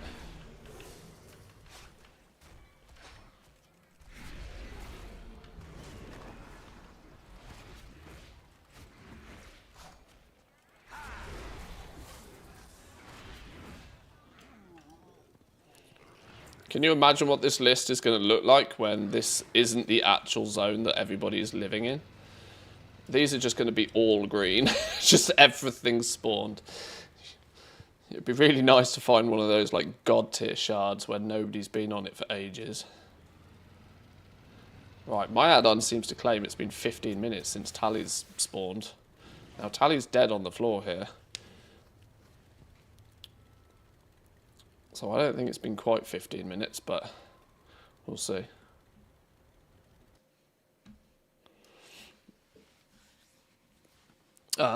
Yeah, a nice summary launch for Season 3. Nice summary launch. Don't mind any of that. Don't mind any of that at all. That means we'll have all of June, all of July to chill and relax before we go into busy mode for Season 3. Okay. These are obviously all estimates, but Blizzard's schedule's been pretty accurate. So Slugger is up, the Junk Wall is up. I don't need either of those. Blizzard feedback, the single button assistant and the assisted highlight mode in 11.1.7. My brain is so broken about this. The fact that they're doing the basically copy pasting Keeley, I think is great. Anything that pushes people in the direction of being able to like pick up a class relatively quickly, and go, you know what, this is roughly the sort of rotation you should probably be looking at using. Now, of course, it's never going to be perfect because actually using your brain is always going to result in better stuff. The thing I am less impressed by is this single button assistant. Now, I want to clarify, before we get into this in any great detail, that the single button assistant already exists in the form of an add-on. And a lot of people are saying, well, you know, accessibility, right? I get that. I get that having accessibility options is obviously a good thing. But I do think it presents a real problem with the game, that it is pushing it way more, not just like arcadey, casual friendly, but like full-on disgusting mobile level mode. Mobile games have basically single buttons that you press that you can even toggle on and off for it to basically play the game for you, which unfortunately is the next step with having a single button assistant.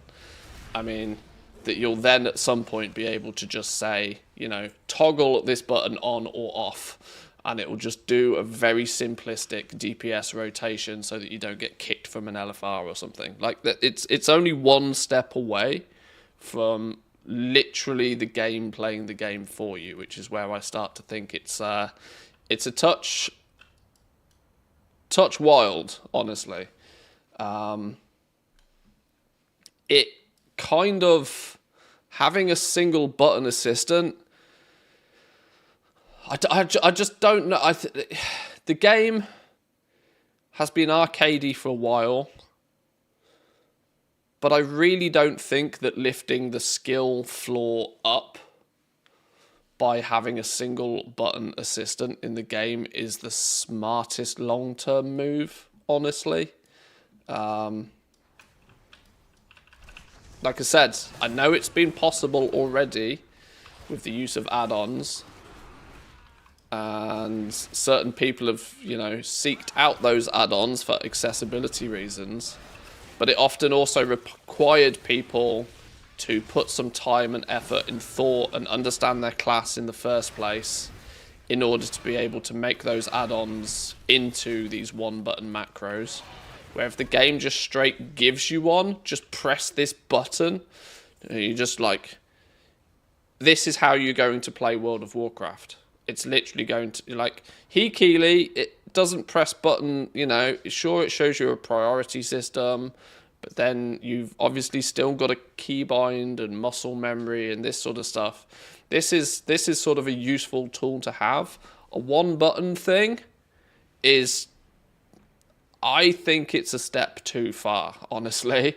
I think it's pretty wild. We'll obviously have to see how it is implemented and how good it is or not. But it brings the floor, the skill floor up quite a few steps.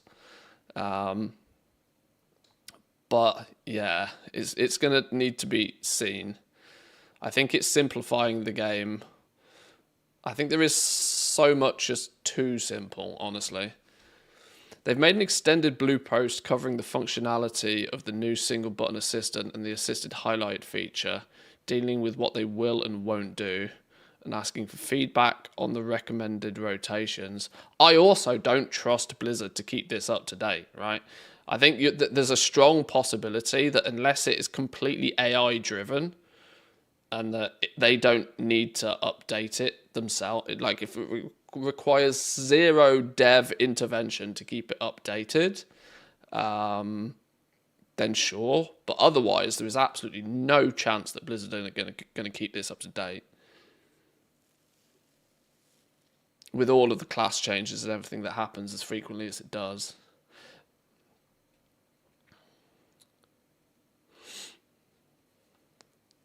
What add-on does it already? It's GSC or something. I can't remember exactly what it stands for, but like Goblin something, I can't remember. Or Gnomish something. There's an add-on that basically allows you to make fancy macros that creates a one-button scenario, which is in essence, there we go, Gnome Sequence Enhancer. Is what already exists in the form of an add-on, but okay, I didn't realise they'd done a full blue post. Let's read it from the horse's mouth more than anything else. Before I dive into that, I need to log the next team in. Because I'm missing a Swigs kill. I don't need a Swigs kill on this team anymore. I could have done with this on the next team. But at least I'll get an updated timer on when Swigs last died.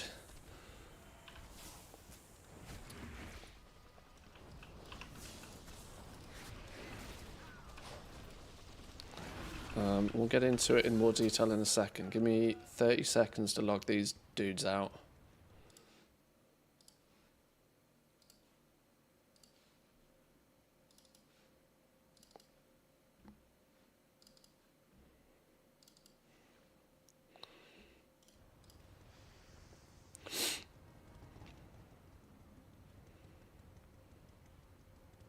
And you come, and you come, and you come, and you come. Invite everybody in. Apparently Nitro's up. Why did nobody get the invite? Come on. Wait, what? Why are half of you not coming in? Why are half of you not coming in? There we go. It's just being slow.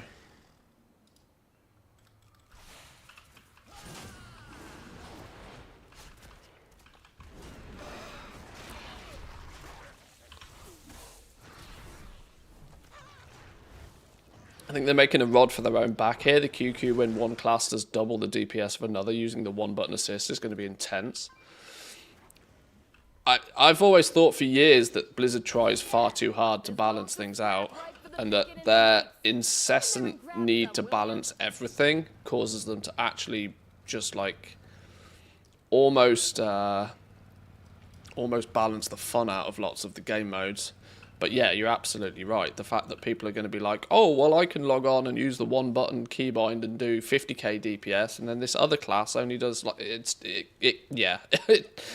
I'm definitely in two minds about this, but we'll read the entire post in a second. I need to quickly change the interface on these guys, otherwise I'll get completely out of sync with why you. Oh yeah.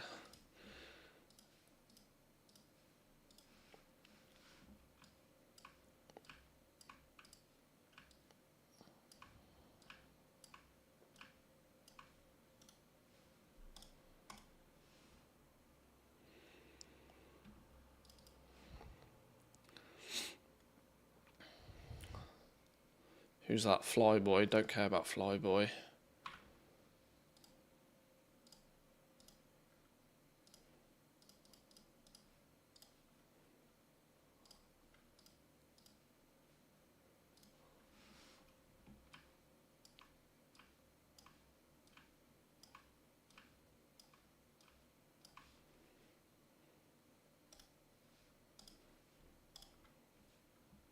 This remix is badass.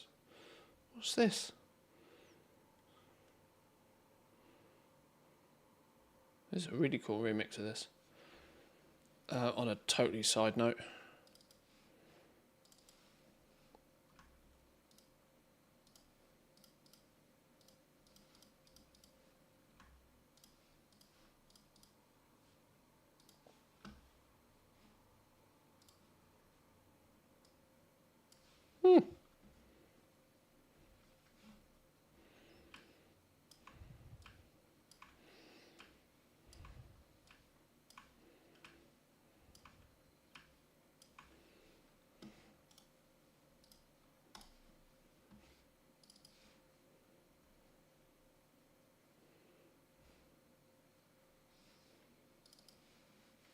They look the same.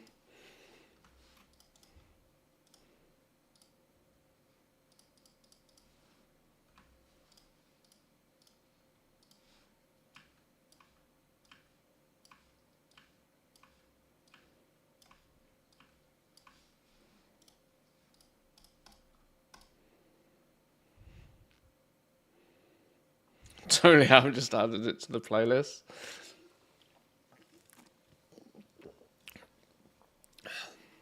I clearly haven't got to this point in this playlist before.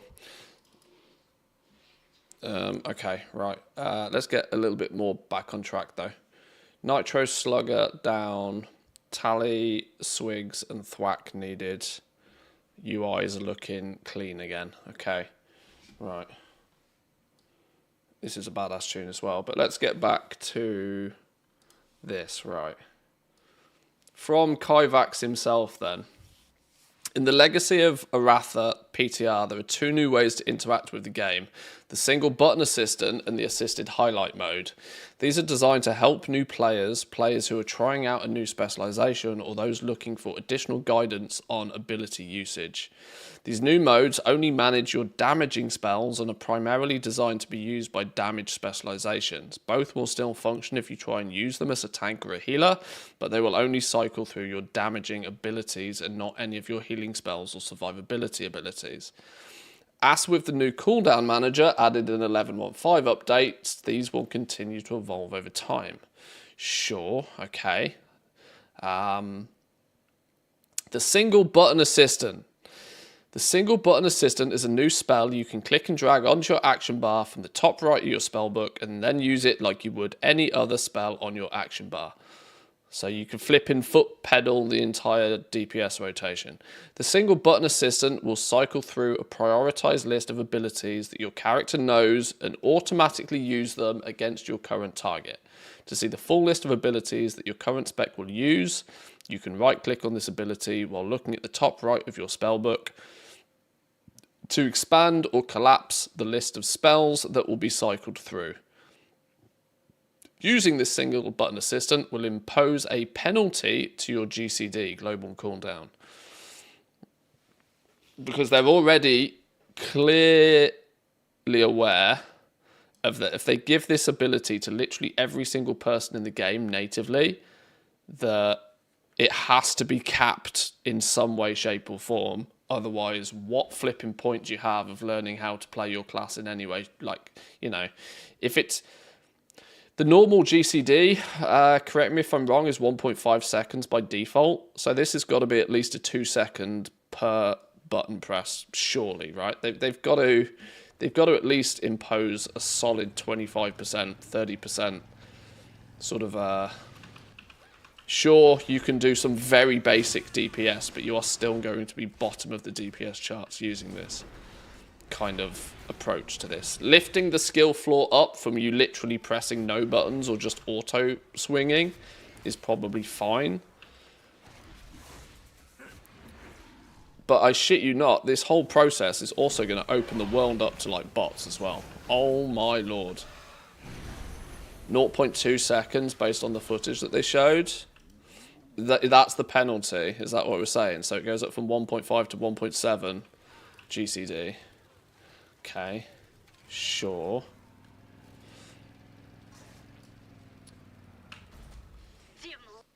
Okay. The assisted highlight is a slightly more advanced version of the single button assistant. To use this feature, you'll need to enable the assisted highlight option in the advanced option tabs. The assisted highlight doesn't automatically cycle through your abilities for you like the single button assistant does, but rather it recommends a button to press for your next action by highlighting a button on your action bar with a green border. There is no penalty to the GCD using this mode. So this is basically Heat Keeley in disguise.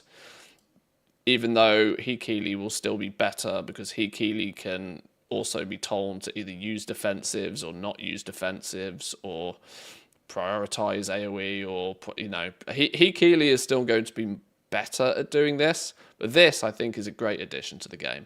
Basically saying when you pick up a class that, okay, put all of your buttons on your bars and go and hit a target dummy for 5 minutes, and it will sort of show you that you should probably cast this spell, and then when something procs, maybe you should cast this spell. Like, that makes the learning process of the class much more simplistic if you want it to. And it at the very least makes sure you've at least got the right buttons on your bars, right? Because everybody knows there are plenty of classes with plenty of buttons that you really don't necessarily press ever. So at least this will hopefully show people use this skill or not that skill sort of thing, which is good. The design guidelines, though, I'm shouting over the music, it feels. Let me turn that down. The single button assist and the assisted highlighted mode do lots of things, but they will not fully play your character for you. There are several decisions we made about the expectations for what these functions perform or recommend for you. The single button assistant will adjust to the abilities that you know from changing talents and include them in the cycle of abilities used or highlighted, and will swap between single target and AoE damage spells based on proximity of enemies near your primary target.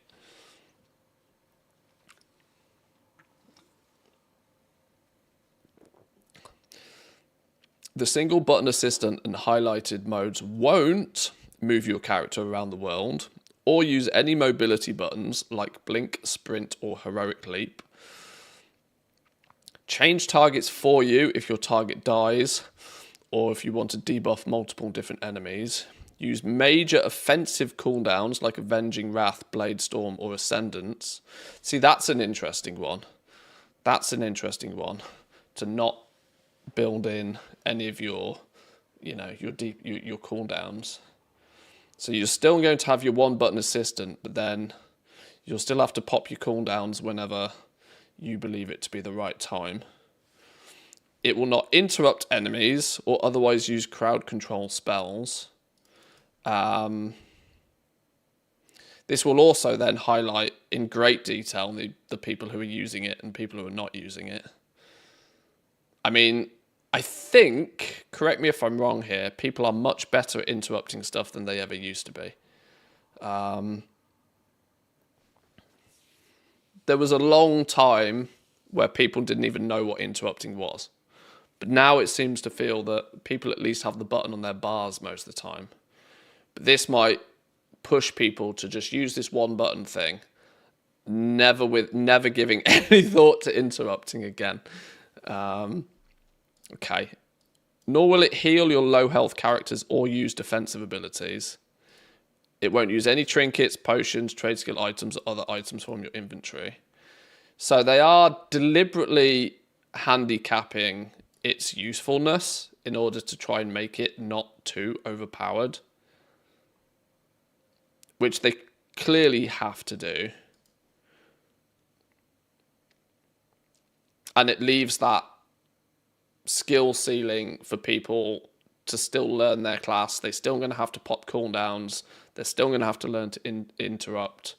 And you can technically even take this one step further and even load in, what's that goblin flipping, what was it called? Gnome sequence enhancer, if you really want to build some of this stuff in as well. It's weird because it's kind of it's one of those where they're adding it to the game, but they're deliberately holding back its ability to actually be good.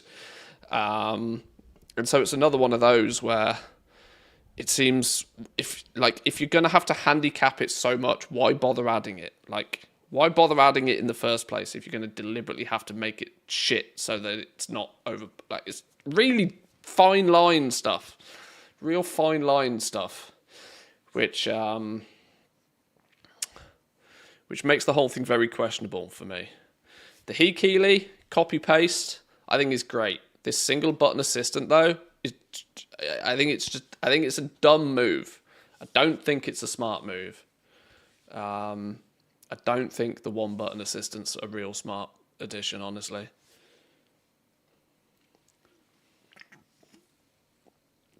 Now, I hate to paraphrase our good friend Asmongold, but he painted a little graph that makes absolute perfect sense. And that you are going to find that people with natural low levels of skill in the game, either because they are brand new to the class that they're playing, or they're brand new to the game, or for whatever reason, people who have a naturally low skill threshold currently are basically just going to be told to use this single button assistant. If somebody's spotted in a group doing like negative DPS, either they're just going to get booted like they do today, or they'll just be told, oi, use the flipping one button, use the one button and call it a day.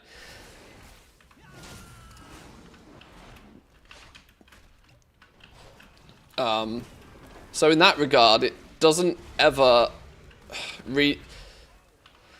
it doesn't, in my opinion, the reason why I think so many people don't like this is it doesn't incentivize you to learn how to play the game. Whereas a rotational assistant is basically saying, hey, look, you should probably press this button, and you should probably then follow that by pressing this button. And you can, if you are paying some attention at least, figure out why you should press that button and then this button. You still need to have keybinds done. You still need to, develop the muscle memory. But a literal one button, you are, at that point, an auto-clicker away from it playing the game for you. With no real sense of need to learn anything else.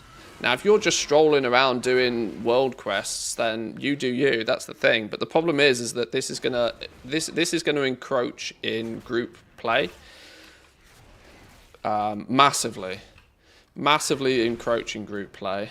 Whereas previously, if somebody was just terrible, you could either try and give them some, expertise hints, or the harsh reality is, today at least, they just get booted until they do actually put 2 minutes of effort in to figure out what their basic DPS rotation is.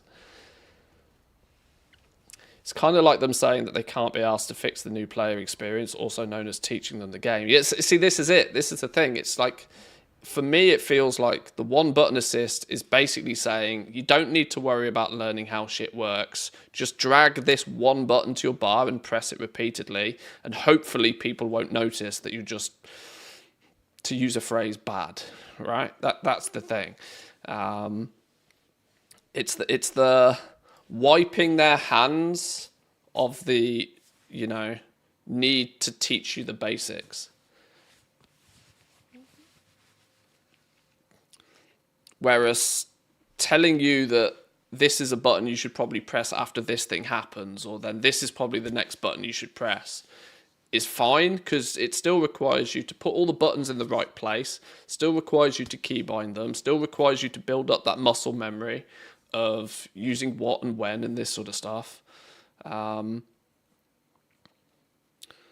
But the single button assistant is just like, close your eyes, and it's like the flipping Homer Simpson. Beep, beep, beep, beep, beep. People will be able to run. LFR will just be 20 people just pressing one button. And it will be even more ridiculous than it is today. Nobody will be using interrupts. Nobody will be using cooldowns. It will be an absolute flipping clusterfuck. Total clown fiesta. And like I said, it feels like they're wiping their hands of the necessity to try and help these players learn the fundamentals. But yeah, like I said, my major gripe with it more than anything is that it does not push players in the direction of learning. It's the opposite, in my opinion. It's taking away the need for novice players to the game to learn what their buttons do, which isn't helpful, I think, is my take on that, really. That it doesn't feel like a helpful move. Thwack, Tally, Swigs, and Nitro. Oh, this entire team is done again. It's very difficult to have a serious conversation about something whilst also trying to kill rares. another scenario of the fact that I am absolutely dog doo-doo at multitasking. But am I overreacting with this? Or does that logic make sense? That it like the Hikili thing feels as if it is like an assistant, whereas the one button thing is like, move over, I'll play the game for you. Which is where I think it's maybe one step too far in the direction of just like, let's just play the game for people. I'm not sure.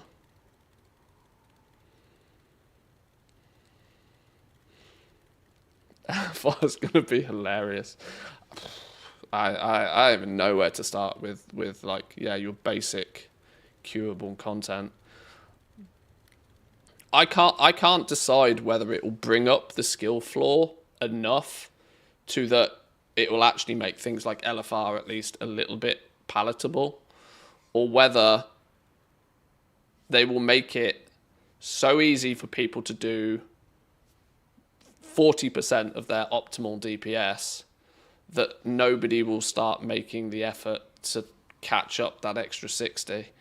I don't even know. I guess this is one of those things where we'll have to see how it actually plays out more than anything else. But I genuinely think that this could actually drop the quality of like auto queue content, your dungeon finder, your LFR. I think it could actually potentially drop the standard, whereas its intent is probably to bring the standard up a notch or two. But I don't think it'll work that way, honestly. Because people will take the path of least resistance, and they'll be like, oh, there's one button I can press that basically plays the game for me. Boop, boop, boop, boop, boop, boop, boop. Which when you've got 5 people or 19 people in an LFR all just going boop, boop, boop, boop, boop, boop, boop, nothing, nobody's playing the game at that point. I don't know. It feels weird. Something about it feels like it's a little bit too... They're making it a little bit too easy to not actually play the game.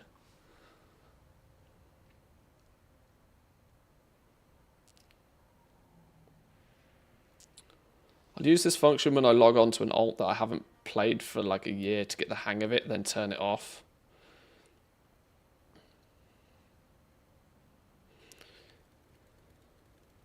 You wouldn't believe, hang on, what's the previous comment? If you can interrupt, use defensive, use trinkets, use self-heal, you won't make it in Mythic Plus or raiding. You wouldn't believe the amount of people who do exactly that and expect to get carried just because it's their key. Yeah, I don't know. I'm not convinced it will actually lift the floor, the skill floor.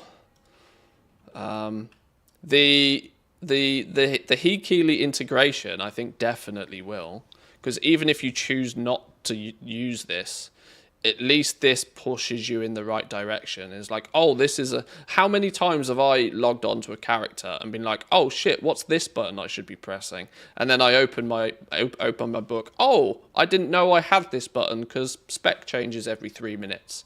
Oh, let's put that on the bars. Let's keybind that, you know? Hikili has on many occasions prompted me to do something that I naturally wouldn't have stumbled across myself. For that exact reason, you log on to an alt you haven't played for a while or something. But when everybody gets trained to just open their book, drag one button onto their bar and just press that one button to go and do basic, normal dungeons, LFRs, I don't think it's going to lift the floor, the skill floor, unfortunately. Because they're going to have to handicap it enough to make it not good enough. I don't know, it's weird. I don't know. Maybe we need to jump on the PTR. Maybe we need to see how it actually plays. But at this moment in time, it feels odd. It feels very odd.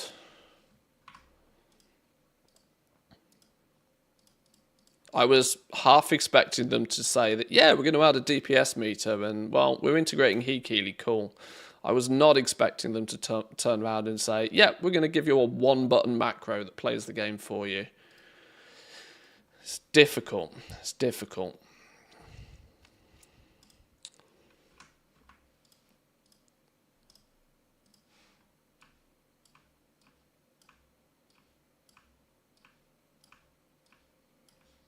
Oh, Thwack's up.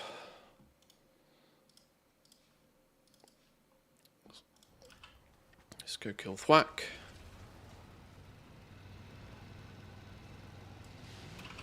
Oh, Thwack's more than up. He's nearly dead. Quickly now. Speedy, speedy.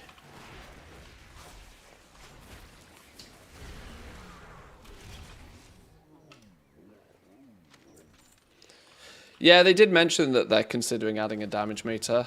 Actually, I think it's one thing that Blizzard could and should do themselves, because I actually do believe that they would be able to do a better job than what the add-ons are doing, because the add-ons are like something like details is very computationally heavy, whereas if Blizzard were to and that's because details is trying to parse everybody's information from chat channels and collate it, or like details is trying to do a huge amount of stuff,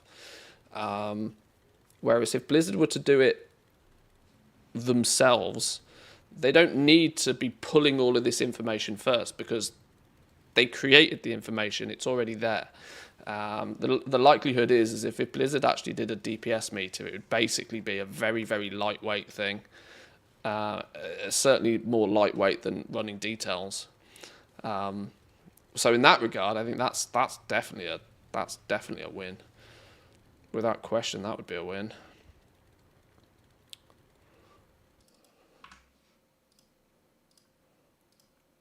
I would more than happily see an integrated damage meter. And actually, I think if they're going to give you a flipping dum-dum one button thing to press, they kind of have to give you a damage meter, because they have to also somehow tell you that your one button pressing is not as optimal as if you press the buttons in the right order at the right time yourself and learn how it works. And you'll be shown that if Blizzard, like, because you got to look at it from the perspective of GeForce Now players, right? GeForce Now allows you to play World of Warcraft, but doesn't really allow you to use many add-ons. And so the more things that Blizzard integrates, the easier it is for the potential and an inevitable port to console at some point. The sort of GeForce Now style player base. The game becomes a lot more attractive if a lot of the basic stuff like your DPS meter and stuff is built into the game. I think we will, you know, if they're going to add if they're going to integrate Hekeely and add a single button thing, even though I don't really agree with the single button thing, a DPS meter is almost mandatory to go along with those, simply to show people that, oi, look, you know, this is your basic rotation. It's not your rotation. You can press this one button and you'll do 50% DPS. But look at everybody else that's doing more DPS than you. Why do you think that is? Oh, well, maybe it's because they're pressing cooldowns, and maybe because they're using trinkets, and maybe, you know. If Blizzard equally do not give you a basic way of metering the damage that you and other players are doing, whilst giving everybody a simple press this button and win button, how are those players ever meant to realise that they're not winning? You know what I mean? Because your novice, who picks up the game and maybe hasn't really ventured too deep into the world of add-ons yet, is going to be oblivious to the fact that they're doing a fraction of the DPS that everybody else is doing. They think that they're pressing their one button and they're winning, when everybody else in the group is like, you fucking dum-dum, right? Press and interrupt once in a while.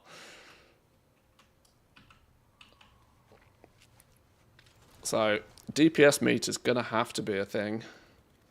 That's going to have to turn up.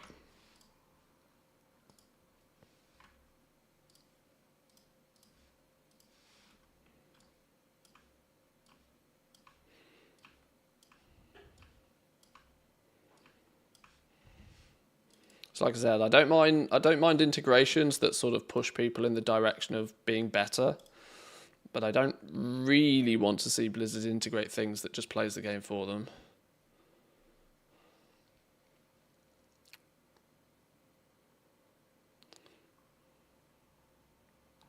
Blizz version would just change it from client to client communication to client to server communication. Blizzard removes SCADA / details and provides the numbers. They don't need to actually balance, just lie. Oh yeah, they could just say everybody does equal DPS, yeah. That would be sneaky. That would be a scaled damage based on your item level. It's coming. It's coming. Doesn't matter what your item level is, don't worry about it. The game will scale your damage so everybody does the same damage. It'll be fine, they said. Nobody will notice, they said.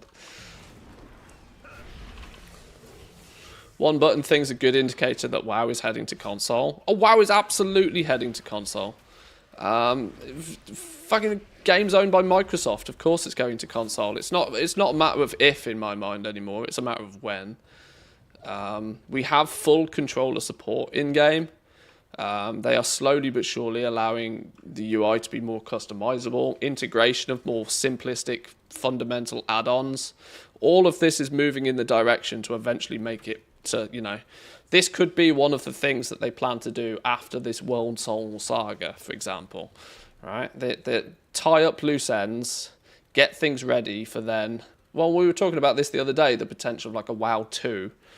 WoW 2 could be an alternative version of WoW that also lives on consoles. So I think that we are definitely on track for such an event, I think. I find it hard to believe anything otherwise.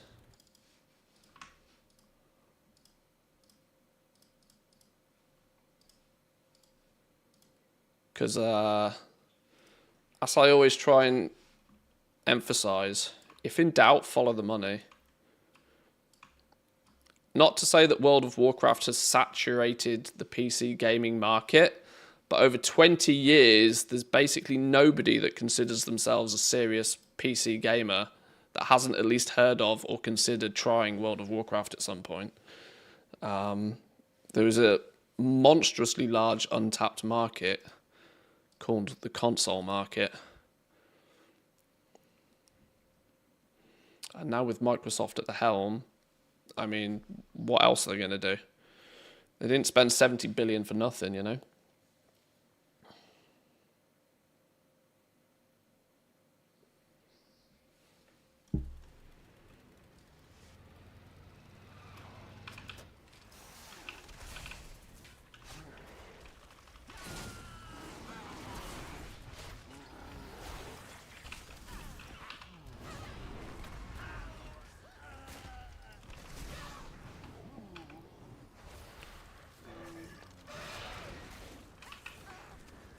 I'll make an extreme example, but we could make parallels saying there should only be stairs in the world, no more ramps or escalators, because otherwise people get more lazy and less in shape. People have to use their legs. But what about those that want to have a simplified experience sometimes, or maybe need it? Why should we exclude those? I know the example is extreme, but it's not about excluding, because there are still add-ons that allow you to do that. If you have the need to not have 25 keybinds, some mobility issues or something, there are still add-ons and stuff that will allow you to create the macros needed to build very straightforward equivalents, but it requires some effort on your behalf to already have an understanding of what should go into those one button keybinds and macros. To consolidate all of your buttons into one, you first need to understand, right, well, I want to do this one first, and then I do that first. The foundational understanding of your class has to already be there for you to do it. If the game just gives you a one-button solution, your path of least resistance is just to use the one-button solution, and it's not prompting you to learn how to play the game any better.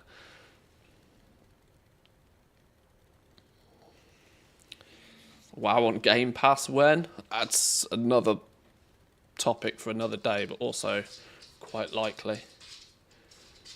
Nitro, Swigs, Tally, and Thwack. Okay, we've done everything on this team. Let me fix the UI in this one last dude, and then we can log them over again. I think I'm nearly running out of characters to kill rares on today. Although I have ended up spending most of the day tinkering with flipping UI, which was not necessarily the plan, but when do we ever follow a plan?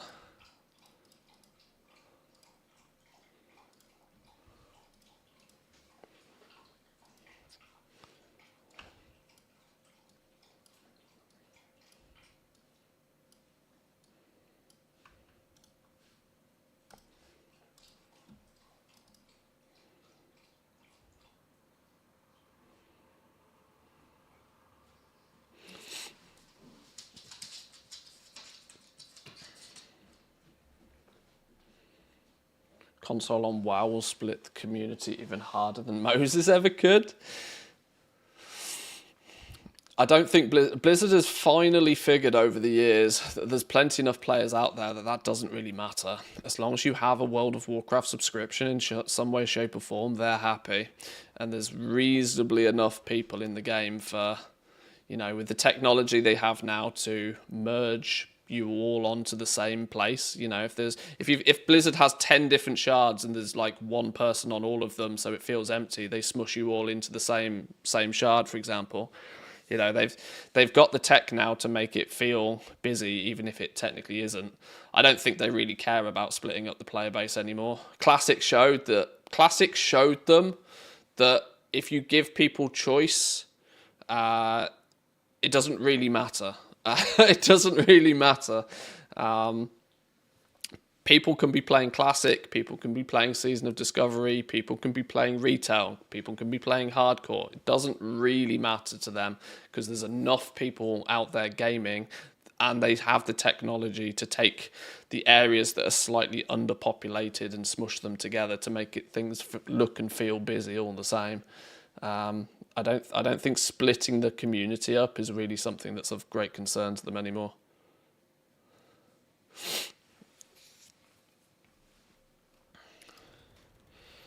And additionally, it's not so much splitting the community up, because let's say they put WoW on console, it's unlikely to be that the people that already play World of Warcraft on PC are going to all of a sudden jump ship to play on console. If anything, it's going to bring in a monstrous wave of new people to the game.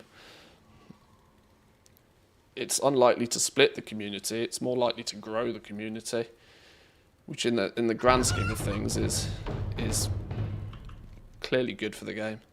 The more players, the better. The more legitimate players, the better, I should clarify.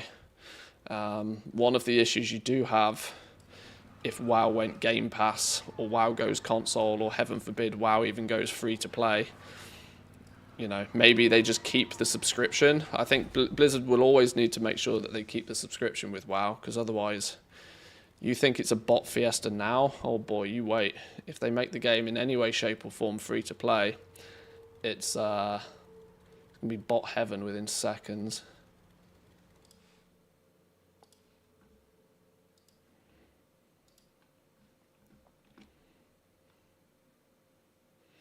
Right, I've got 2 more teams where I'm going to need to do a little bit configuration and a little bit of rare killing. But then we might look at doing something slightly different for the end of the stream. I don't know. I've gone off on one today and I didn't really plan to. I'll tell you what, give me 2 minutes, boys and girls. I'm going to take a quick stretch of the legs, a quick pee break, maybe grab a drink, and I'll be back in 2.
Oh yeah, okie dokie.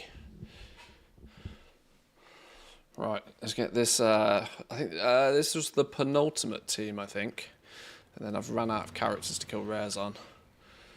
Let's start off by grouping up. Get everybody in. Wait, hang on. We're missing one. Missing one. Why are we missing one? Who are we missing? Who's not joining the group?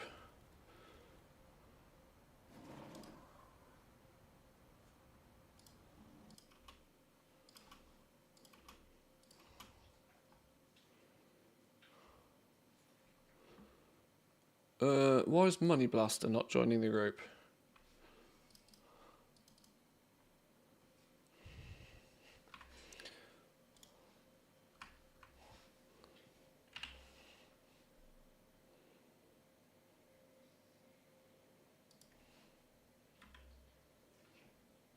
Hello? Why would that all of a sudden not be inviting to the group?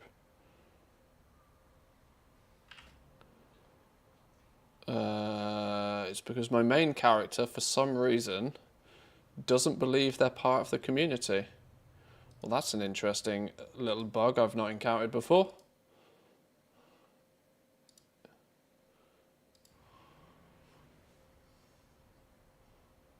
You missed a banger. The last song was top tier. What was it?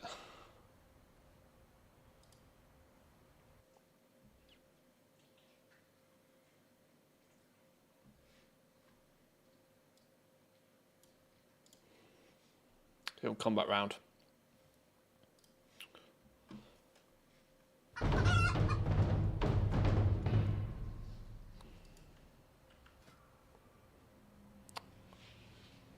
Why does it not see them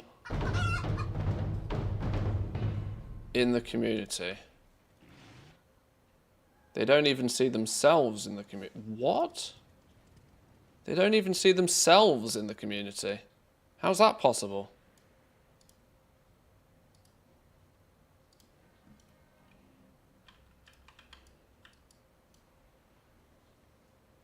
Huh?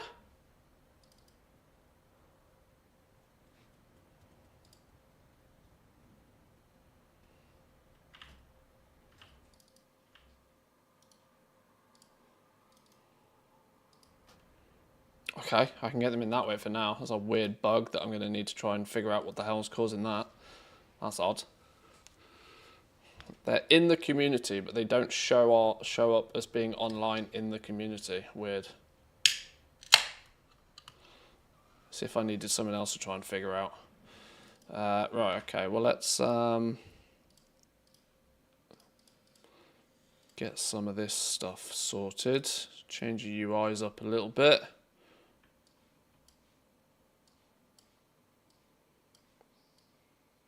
Oh, Thwack's up. We should get a kill on the old Thwack. And Tally, all in one go. Oh my god, buses situation. We'll do Tally, because Tally seems to, for some reason, have a slightly longer cooldown.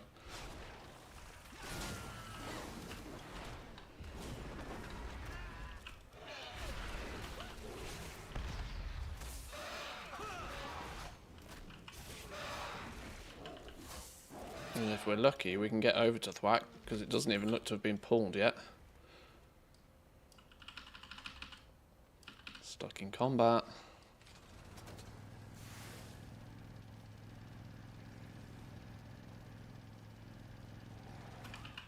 Oh.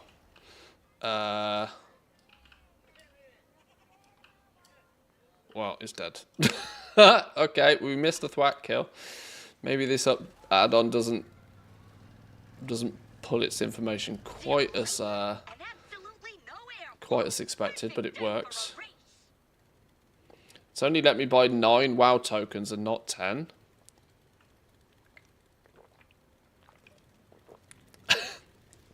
That is real goblin problems, that is. That is the definition of goblin problems.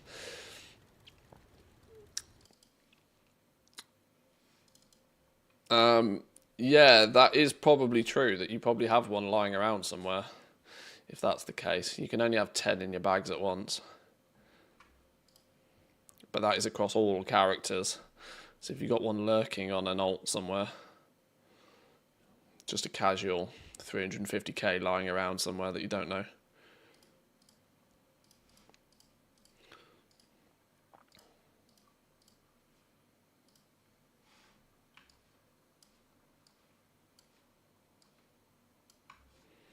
Oh, this dude doesn't even have half his buttons. This dude doesn't have the invite or leave buttons. How's that happened? Who spawned? Garbage. Don't care about garbage. Not right now. Have fun logging your 100 alts to find it. Full account of 65 in Drizzling Rose's situation, I believe.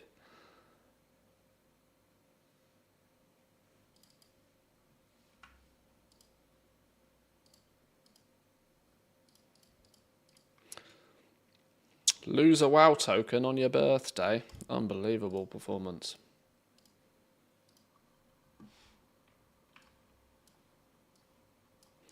Yo, this dude doesn't have half his buttons either. What's going on?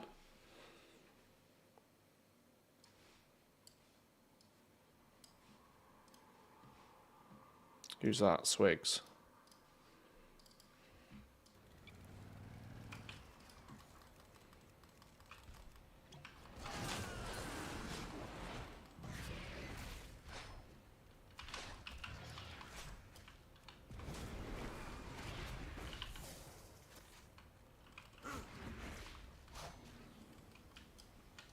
Beautiful. Right.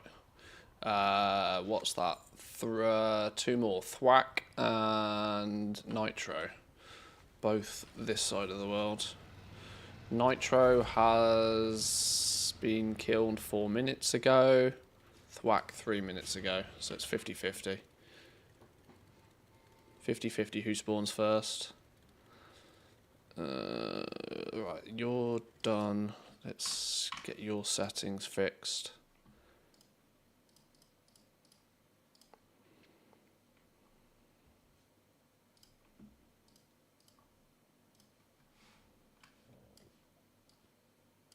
Okay, I clearly must have not logged on to this team for quite a while because they're all seemingly missing half their buttons.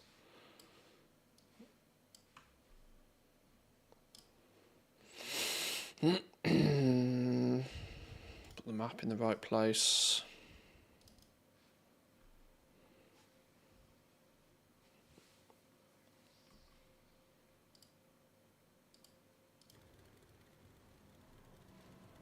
Flyboy. Not getting a flyboy kill anytime soon. Okay. I think we're safe.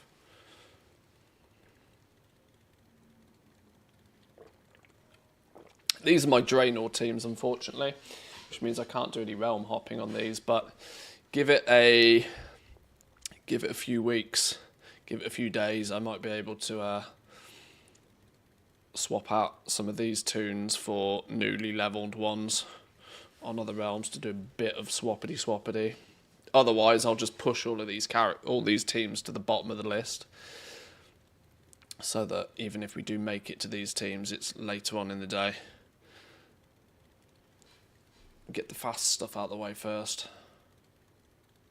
I haven't even thought about checking mailboxes. What's in the mailbox on these dudes, actually? Oh, it doesn't look like there's too much in these dudes, actually. Probably only a couple of days worth of rare kills. Well, that makes... When did I empty mailboxes? Tuesday? Or did I do it Monday in the end? I can't remember. I think I did it Monday. I think I emptied mailboxes on Monday. So this is only sort of Tuesday, Wednesday. Oh yeah, that's really realistically only 2 days worth of kills, because I didn't do half of these teams yesterday. This is the thing. My brain is completely confused. My brain thinks it's Sunday today. It's not even close to Sunday. It's not even Saturday. Having a day off yesterday, whilst also doing stuff, has tricked my brain into thinking that yesterday was Saturday.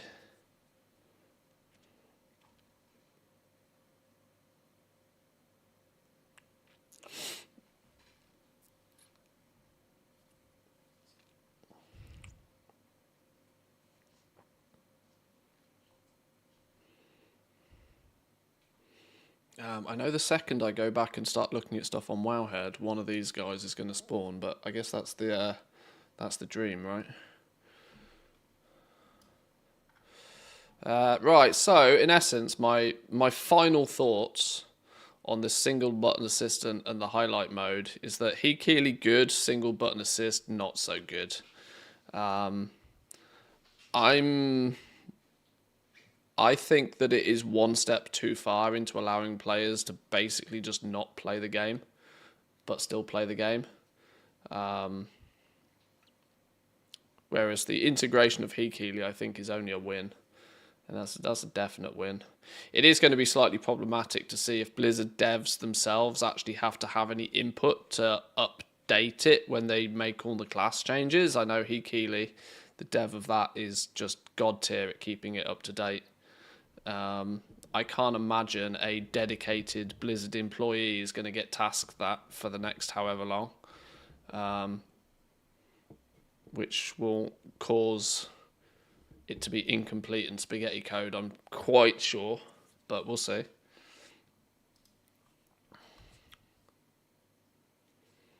What else is going on here? Upgrading the crafting pieces in Season 2's Turbo Boost will cost 30 gilded crests each. Okay, that's interesting. This is going to, short term at least, counteract the fact... Oh, well, actually, when Turbo Boost kicks in, let's not forget all of the caps are lifted. So, whereas at the moment you can get 90 runed crests a week, the cap is increasing by 90 per week, which if you get all of them can be converted into 30 gilded crests. 90, yeah, 2 stacks of 15, 2 stacks of 45. Meaning that if you're at the point where you're sort of running past the need for runed crests and they lift the cap on you obtaining them, you can just blast a few delves, and for every 90 runed crests you get, you can upgrade a piece of your crafted gear. I think 30. I think I'm somewhat in agreement that 30 feels pretty much about what it probably should be. It took you 60 in the first place to make a mythic piece of gear, so an extra 30 in order to get yourself a 6 item level boost. I'm sure that's fairish. Is there any more to this, or is this just basically a headline situation? The Gilded Augmentation Matrix. It's just a simple item that is then purchased and added onto the requirement.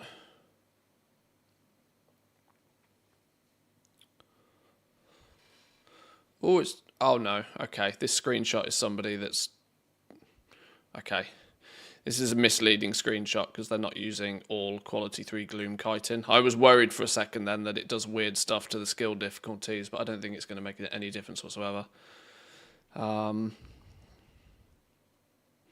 This could change before the launch on May 13th, but it's likely that upgrading your crafted items by 6 item levels using an augmentation matrix will cost 30 gilded crests and can be bought from the same enchanting vendors.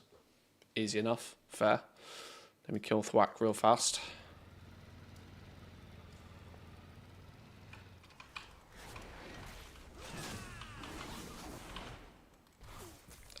Did Nitro spawn at exactly the same time? I think he did.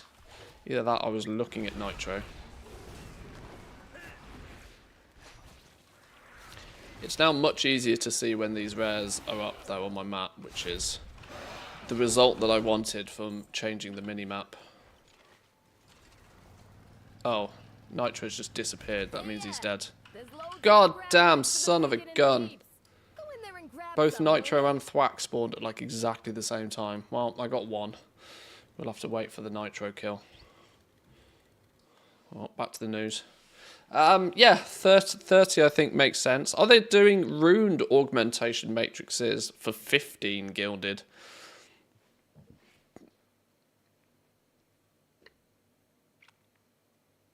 Just no. Honestly, just no. I don't think there's any value in tinkering with those in any way, shape, or form. Although, if you have a heroic piece of crafted gear, then this allows you. If they're, I mean, sure. I guess it's an option, isn't it? But why wouldn't you just use these? Do a couple more delves. Do these anyway.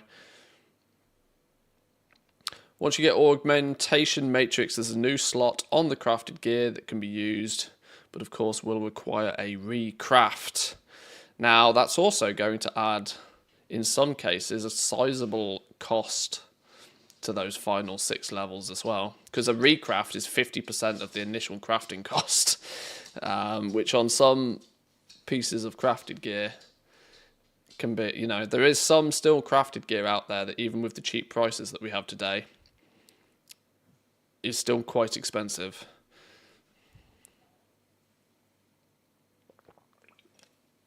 Wowhead and knowing about crafting, not in this timeline. No, not at all. Okay, sure. Well, if you are gear crafting, get prepared for a lot of recrafts to come your way as soon as this kicks in. This could unironically be a bit of a sleeper for goblins out there. And you know, if you're standing around in the capital city, you might snag yourself a whole bunch of recraft orders on this sort of thing, and it'll be easy pickings. It'll be easy business because people will have already done the legwork and will know. Recrafts are dead easy because for the most part, people already know that you know, give me Q3 mats and whatever. Craft scan's going to break from the crafting orders. We will see. But yeah, either way, expect an influx in a couple of weeks of crafting orders as everybody tries to upgrade their gear all at the same time. That could be actually a real bumper day for work orders, to be fair. Additional tier 2 recolors have been data mined for all 13 classes in patch 1.7. Future reward ? Oh, so they've been data mined, but we don't know where they come from. Oh, tally's up. I don't need a tally kill. See, this is what's happening now. My characters are all out of sync. Because I missed that nitro kill and I'm waiting for the nitro kill, it means I'm actually now missing the tally kill that could be the first kill on the next team. I should have just canned this one and gone on to the next one. Oh well. Okay, so everybody's getting some tier 2 recolors.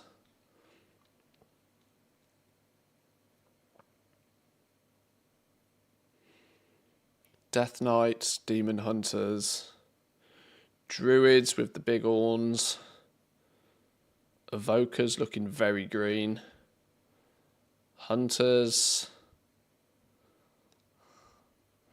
I don't know that. Shoulders are alright, I don't know that. Mage looks pretty badass. Dare I say monks just look exactly like monks always look. Nah, I don't like the green paladin one. Oh, priests are looking pretty funky though. I like the look of the priest one.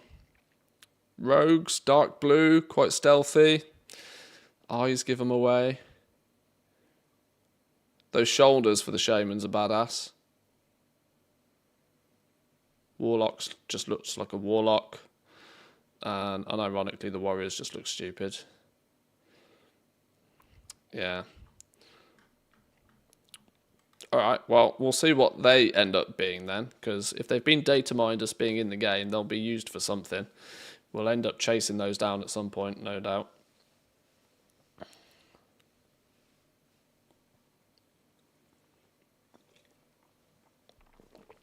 We will ignore the spoilers. Farin Lothar and Danath Trollbane models in 11.1.7, marked as in-game cinematics. Well, we know there's some storyline turning up with these pair anyway, so that's not really a surprise. Recuperate to take a breather. A new spell to regain health on all classes in level 7.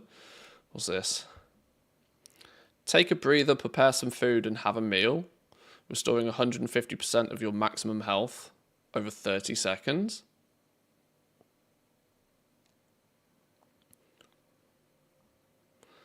Which spends a little bit of time, builds a campfire, cooks some food, and regains health whilst out of combat.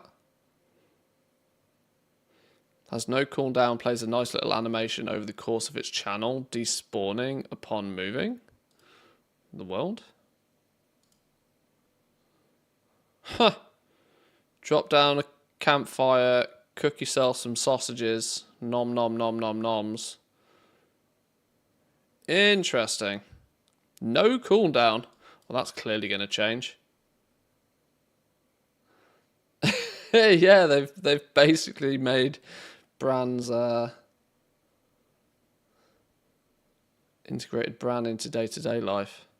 Spell does not appear to restore mana, so it's not a complete replacement for vendor food and drink, though restoring 150% of maximum health remains its usefulness at all levels, without ever having to buy new food whilst leveling up. Has anybody ever done this ever, by the way? Has anybody ever done this ever? Replacing food whilst leveling? I don't think so. And restoring even more than the best cooking profession food at the higher gear levels. We can also confirm that it is usable inside instance combat, so could be a convenient way to heal up quickly after rezzing between pulls. It's not going to give you a well-fed buff by the looks of things, though. So it's not going to totally replace food, but how many patches before they make that unavailable in arenas? Oh, you would hope day one, wouldn't you? But this is Blizzard. You would hope that they make it not available in arenas from day one, but you can bet your ass you'll see flipping Zaryu or Peekaboo like zipping round a corner and dropping a cooking a quick few sausages up mid-arena. You know it's going to be the case. Okay, well that's quite funny.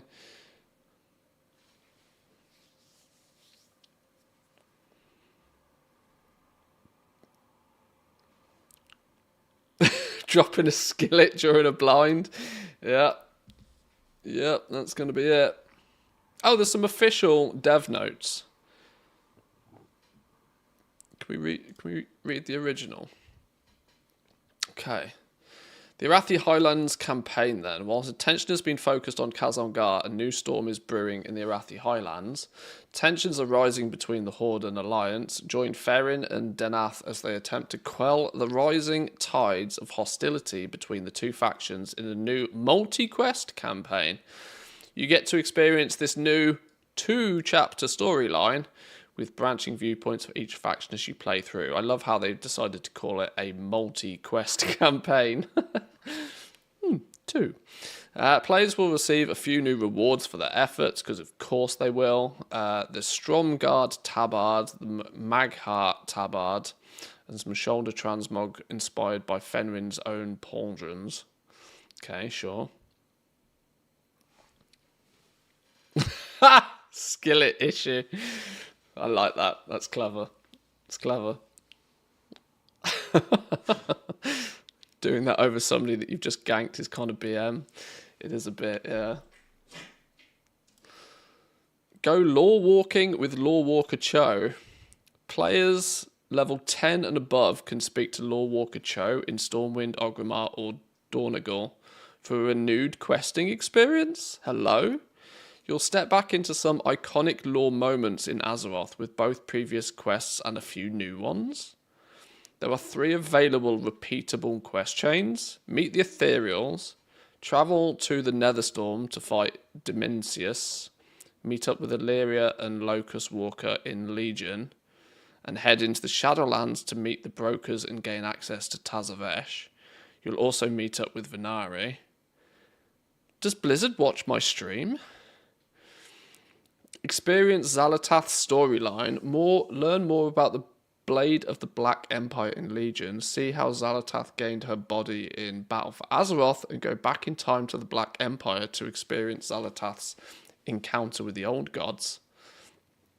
and then face the past with Arthas, return to Stratholme for a condensed version of the culling, feel the stinging cold of betrayal in the Wrath of the Lich King, and confront old memories as you step back into the role of the Lich King as he faces down the heroes of Azeroth.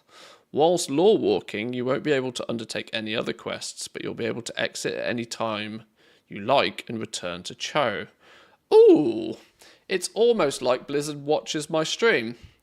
I've been saying for years that they need to build upon the storyline and the lore post the what's it called, Exile's Reach. Now the reality is these 3 quest lines is probably not going to get, if you do this at level 10, if you fall straight out of if you fall out of Exile's Reach and then go do these 3 quest lines, it's probably not going to get you very far, but it's definitely a step in the right direction to provide an alternative way to level toons that is more story driven and doesn't feel dumb.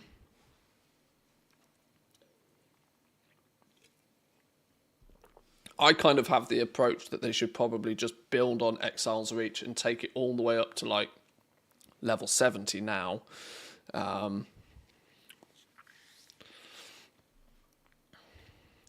Make it take a few hours to do so that it's kind of like they can pace it nicely and that you get to visit each expansion. But this is kind of a similar theory. Maybe Blizzard is listening. Maybe. While lore walking, you won't be able to do any other quests. So yeah, it is going to be somewhat instant stuff as well. Like the idea of that. That might be quite interesting to see. Even if it gets you from like 10 to 30 or something. At least that gives you... You could do Exile's Reach. You could then go through this. I'm thinking from the perspective as like a brand new player. You almost, dare I say, they should almost make this mandatory to new accounts. Hey, Golds, my man, welcome in. Good afternoon, good evening, good morning, whichever it may be over in Team Australia. By this point, it's probably late, isn't it? Good evening to you. Thank you very much for turning up with you and your friends. Hope you had a good stream. You caught us going through some of the PTR stuff. We're hopefully going to test this ourselves in a few days, but good evening for me. Bedtime, super tired. Take it easy, my man. Thank you very much for stopping by. Appreciate the raid. Yeah, this sounds quite good. I can live with this. Overcharged delves. What the hell is this? Things are about to become even more dangerous in delves for you and Bran. We're introducing a new delve-specific affix to 6 delves to push you to new feats of heroism. Oh, no, Blizzard. No, Blizzard. I don't want affixes in my delves. Oh. Stupid game. Oh. Delves Plus. Christ. Okay. You'll engage with new rare enemies, more traps, and unlock traits in a new trait tree specific to overcharged delves. Selecting the right traits can turn the tide of traps by making them more beneficial rather than a detriment to your progress. You gain a Titan Disc Belt. Unlock the Titan Disc Belt at the start of the event and upgrade it through a weekly quest. A new overcharged mech suit. Well, that could be quite cool. Some new gear and more delve currency. Oh, God.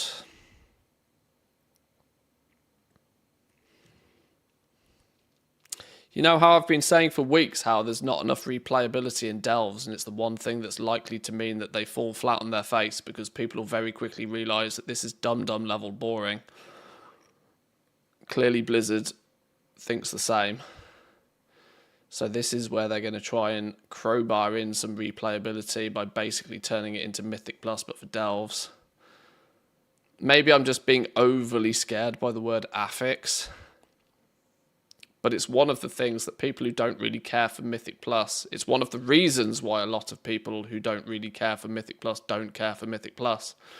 Because dealing with flipping affixes, or is the affix this week good or bad or something, you know. Oh no. Oh no.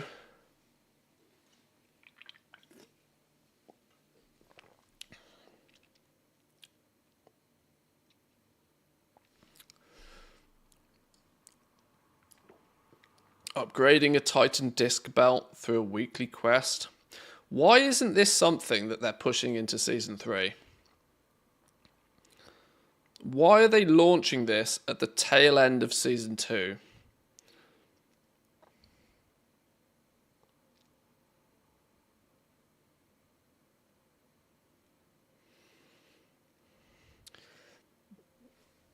The fact that they're pushing this in a 0.7 patch is a strong indication to me that they don't have a huge amount of confidence in it. Certainly not enough confidence to say that, right, Season 3, we're going to have overcharged delves. Are these going to be in place of or run alongside bountiful delves? Will a bountiful delve now also be an overcharged delve? Or are we going to have delves, bountiful delves, and overcharged delves now? Okay, this is another one of those things that might need some hands-on approach, some hands-on looking. Didn't we just pass the halfway mark of the season? In theory, yeah. I think the listed ones will always be overcharged. Yeah, because they've said only specific delves, haven't they? Hang on. Let's let me log on to the next team, and we'll investigate this a touch further. I mean, it doesn't actually say any more than what we've already read, but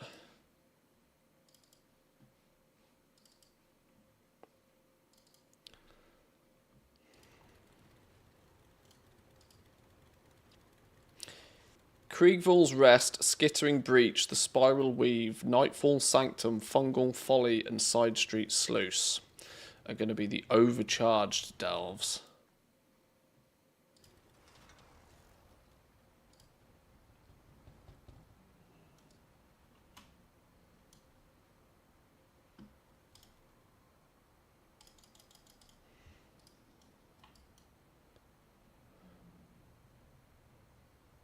Wait, why is this not?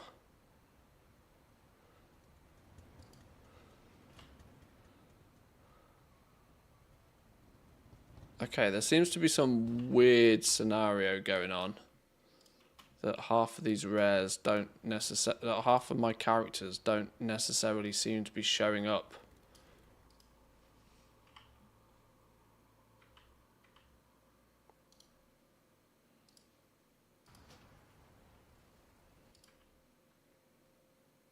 Even though they're they're not showing up as online in the community. It's a weird thing. I need to figure out what the crack is with that.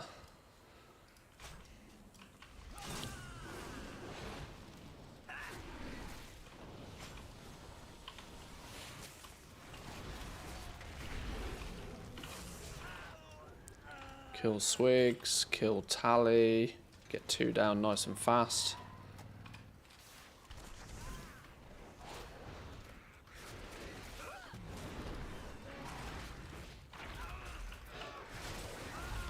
Let these delves with affixes sink in for 2 minutes before I overreact. I annoyingly don't think it's an overreaction. Have you made much gold doing this farm? Well, I've certainly acquired an awful lot of Mechanicas. Which, in my eyes, is money in the bank, even if I haven't proactively been selling the pets or the mounts too heavily yet. What do we need? We need Nitro and we need Thwack. Let's just double check neither of them are there. Thwack's dead. Flyboy's up. We're not killing Flyboy. Let's just lurk here for a minute then.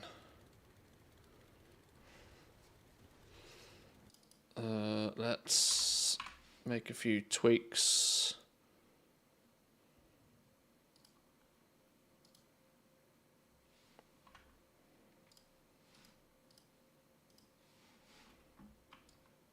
Oh, wait, hang on. This dude's got, like, actual buttons.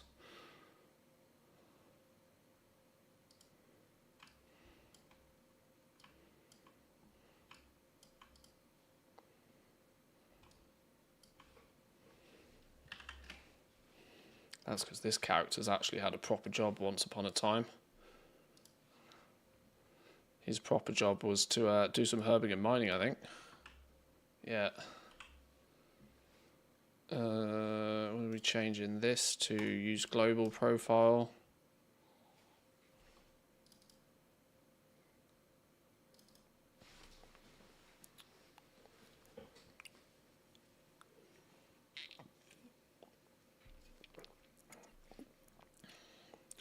Do you loot the rune dispenser runes on your alts? No. I haven't even unlocked that. I've not done the raid anywhere near enough.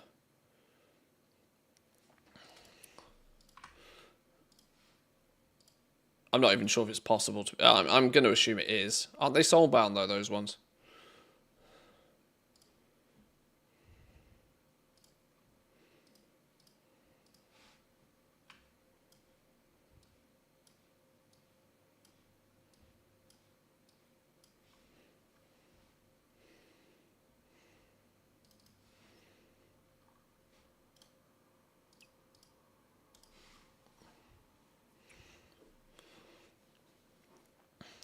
What if it falls on a bountiful rotation? Is it going to be bountiful overcharge delves?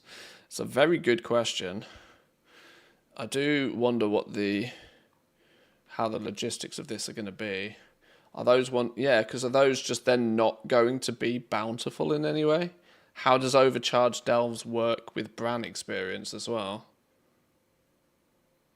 For example, Bran only gains... I would imagine, by the nature, that the overcharged ones are the ones that are best for leveling up Bran as well.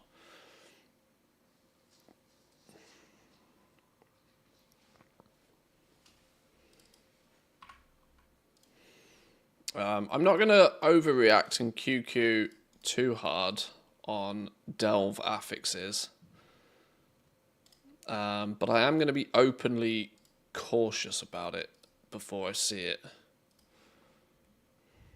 I mean, to be fair, I have criticised delves pretty aggressively for not really having much replayability. As it being one of the weaker points of delves, that every time you go there, it's basically the same. But is adding affixes to them the solution? Or is that just copying the success they've had with Mythic Plus in group content and porting it to non-group content? I'm not sure.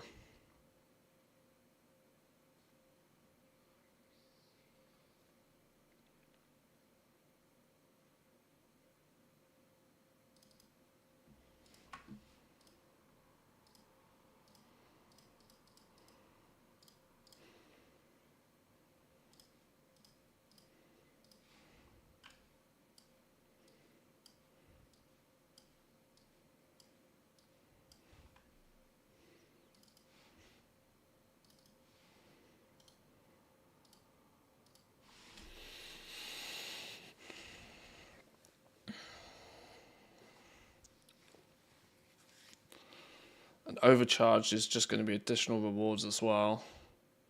Next step, competitive delves with ratings.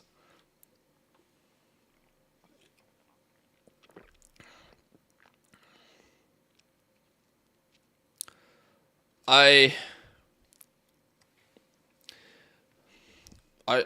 just wonder that if using affixes in delves is just the very uncreative approach.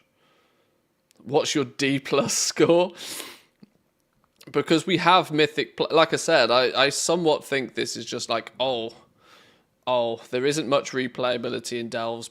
Season 1, people got to a point where they were like, right, well, I don't get any more gear from Delves. I'll stop doing Delves. In Season 2, they've kind of crowbarred in a way by drip feeding you a few gilded runes to incentivize you to still continue to run Delves past the natural cycle of getting, like, what was it, champion gear and just, 649s from the vault. Might be time to save Delver.io. Might be time to buy it if it doesn't exist. And then I wonder if going into Season 3, they're gonna test these overcharged delves, and then they're gonna implement it from day one in Season 3.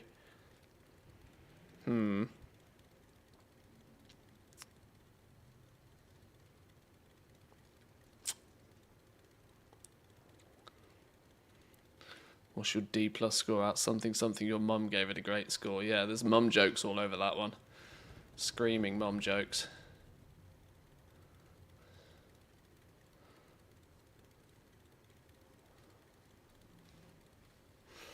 Okay, we're going to need to see that. We're going to need to figure out the logistics of that a little bit more.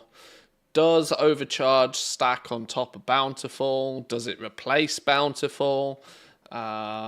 Is it like, what does it actually mean when they say that there's, new feats of heroism needed? Yeah, this is one of those where words means only so much. We need to see it firsthand, really. And I will be openly cautious about it until then. One thing I will say, though, is this fundamentally nukes any possibility of delve mats rising in price, by the way. So me and maybe a few others that hoovered up some cheap delve mats at the beginning of the patch are going to start looking a little bit silly when we're left holding the bag. Because the likelihood is that the pattern that we saw in Season 1, being that everybody got bored of doing delves and then didn't do delves, and so then the price of delve mats rose, probably is not going to happen if they're going to crowbar in more reasons for people to go do yet more delves towards the end of the season. I think delve mats are basically cooked now. Or Nitro's up.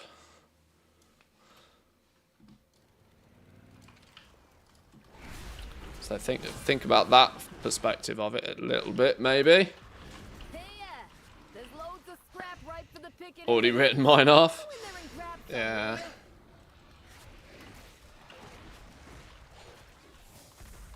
Yeah, I can quite safely say they're probably going to be toasted now. It's going to be another one of those, you win some, you lose some. Right, Thwack is the final victim today.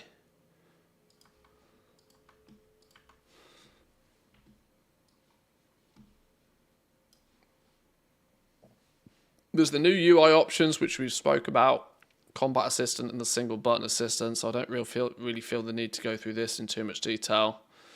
And then the cooldown manager. The essential cooldowns and utility cooldowns portion of the cooldown manager now display information for totems such as Earthbind, Healing Stream, and players' summons that are also tracked on the totem frame, such as Earth Elemental and Khorne Dreadstalkers. Players in random battleground matches can no longer see the names of opposing members until the match begins. This changes the behavior to match how rated battlegrounds function and is meant to help ensure fair matchmaking and gameplay. I don't know the logistics of that, but I'm sure that's valuable in those areas of the world. Mac users may experience graphical distortion. Get ruined, Max. Oh, this is interesting. Why has the game just like okay. The game has just merged shards, look. It bounced me in and out of two different shards temporarily there. An indication that behind the scenes whatever shard 9,356 was has probably basically been merged in with this one due to lack of people in it or something. Speaking of, Bloodstones are now below 5k. Oh, so clearly people are doing, people are smashing out some, what was it, comp stomps.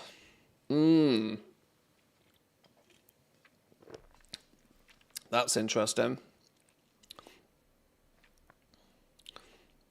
I don't know how many of those Bloodstones you can realistically get even by doing comp stomp, to be honest. It's just a kind of a byproduct of, oh, well, I've got a bunch of honor now that I don't have anything else to do with. Let's buy some Bloodstones. Just so we don't cap it out or something, I guess.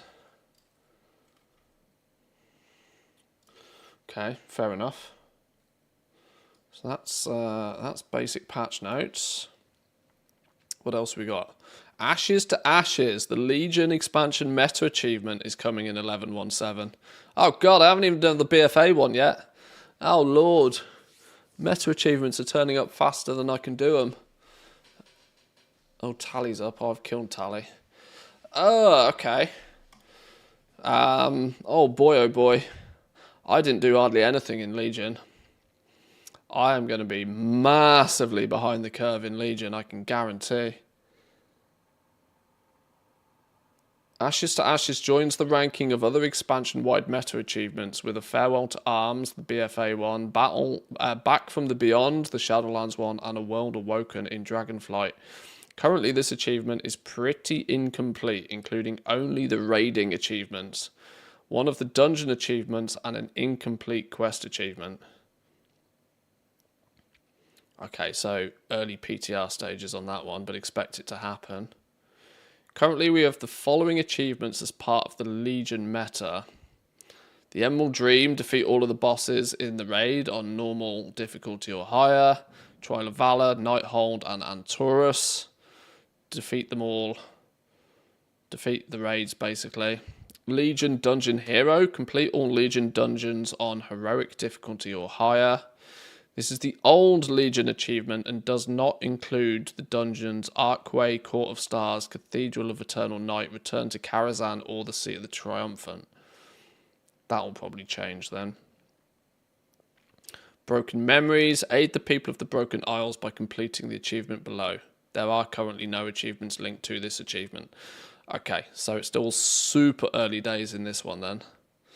The achievement rewards the mount Rights of the Fell Soul, but this mount currently has no model for us to preview. Considering the name, it's very likely a fell creature. What do you want this mount to be? Let us know in the comments while we're not doing that. Okay. Well, more meta achievements then.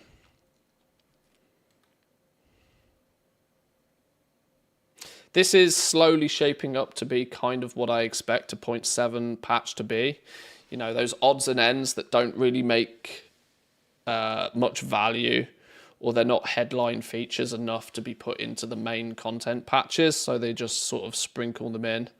Probably a lot of sort of side team kind of work that just, you know, when it's finished, we'll slide it in, sort of thing. There's some new mounts, a Forsaken Horse, Captain's Dragon, chess hoverboards. What the hell are chess hoverboards?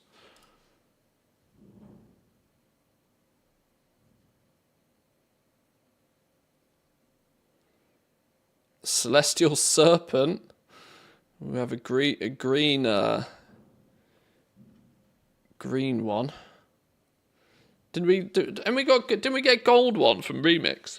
I'm pretty sure we got gold version of this from Remix.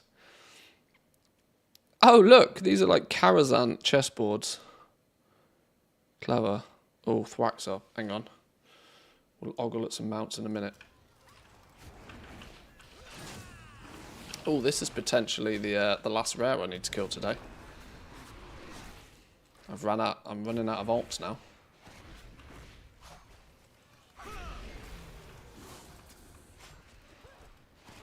Sufficient enough to break a few of your favourite add-ons, but not much more. You mean it's more of an annoyance patch? what I hear from most add-on devs is realistically all that's required is going in and changing the client value, and then add-ons start working again. Okay, these chessboards look kind of cool though. Four colours of them from the word go though. Who's this random ass caller? Suspected spam caller. Well, you can peace off then. Some horse. See if we don't need more horses. 4 funky colours of an horse. Overcharged golem mount. This is likely a reward from overcharged delves. That looks more like the Bastion faction in Shadowlands. That looks very similar.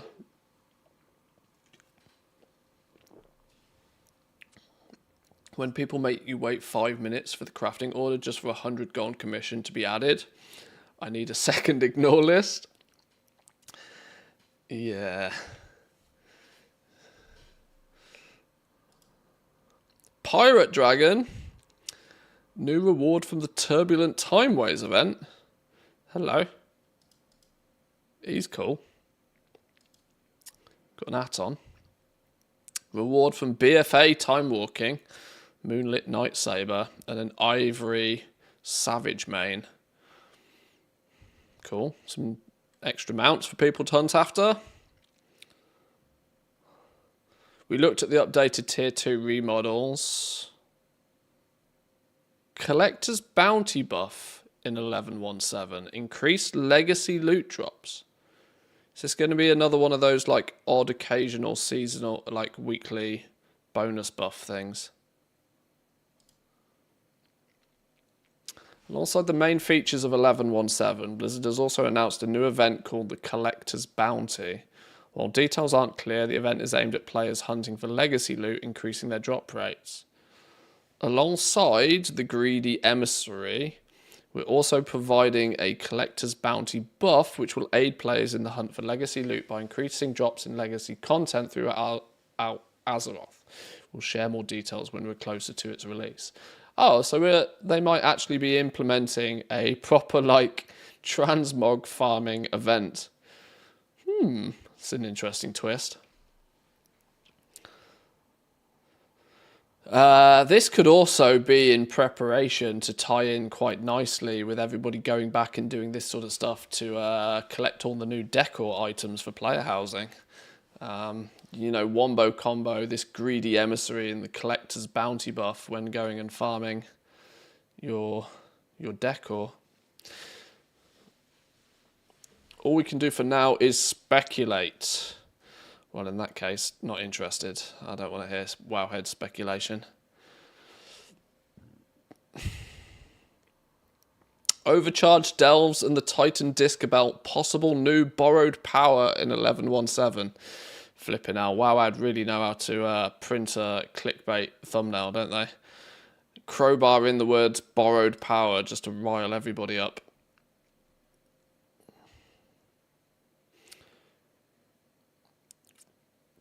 Additional rare enemies, more traps, and a trait tree, alongside some new rewards including an upgradable Titan belt, the durable information securing container, DISC, acronym. Sounds like it might be an additional source of power available to players. 678 belt. Anybody that's crafted belts is going to be Did I craft a belt? What have I got in my belt slot? Okay. I am yet to craft anything in the belt slot. Good. That's probably also worthwhile not bothering to upgrade then. If we're going to get a upgradable version. Does not yet be obtainable in game. We've data mined some additional information on it. It's awarded from collecting disc fragments inside overcharged delves. It starts at item level 678 and increases up to 694 over time. with every indication that it is usable outside of delves. The initial proc doesn't look particularly overpowered, though the belt does grow to a respectable item level and may have other features unlocked through the new overcharged delve talent tree. So what does it do then? Bunch of main stat. Spells and abilities have a chance to turn you into a lightning rod, striking a random enemy target within 40 yards for a shitload of nature damage every 3 seconds. On use, open the device. Maybe this is needed then to open the chests at the end of the overcharged delves, I would guess. Okay. No secondary stats, bit of a turn off. It'll be a sim thing, won't it? It'll be a sim situation. It'll be simmed to be better than a random ass piece of gear, especially once it's leveled up to 694. I think what's myth gear gonna end up being? I'm not even sure. Crafted gear is going to end up being 681, isn't it? So it's still 13 item levels above what crafted gear can be. So it's an entire tier above even crafted gear. So the reality is at 694, it'll probably still be your BIS belt, would be my guess. But at the lower item levels, your actual true regular belts might still be better. But that's up to the Sims, really, isn't it? Numbers will dictate whether it's good or not. And I'm sure they'll balance it to make sure that it is good. Otherwise, why would people bother?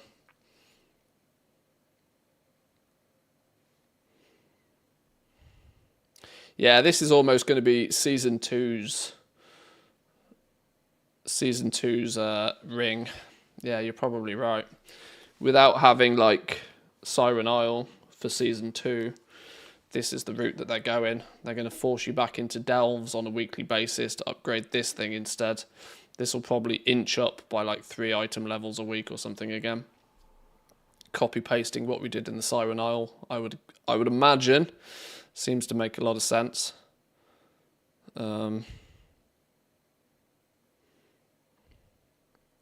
Although the teaser offers limited details, the Titan Disc Belt certainly sounds like the Sears Circlet of patch 11.0.7, although it's not quite clear if this is meant to be a delve-specific or a universal addition to all activities.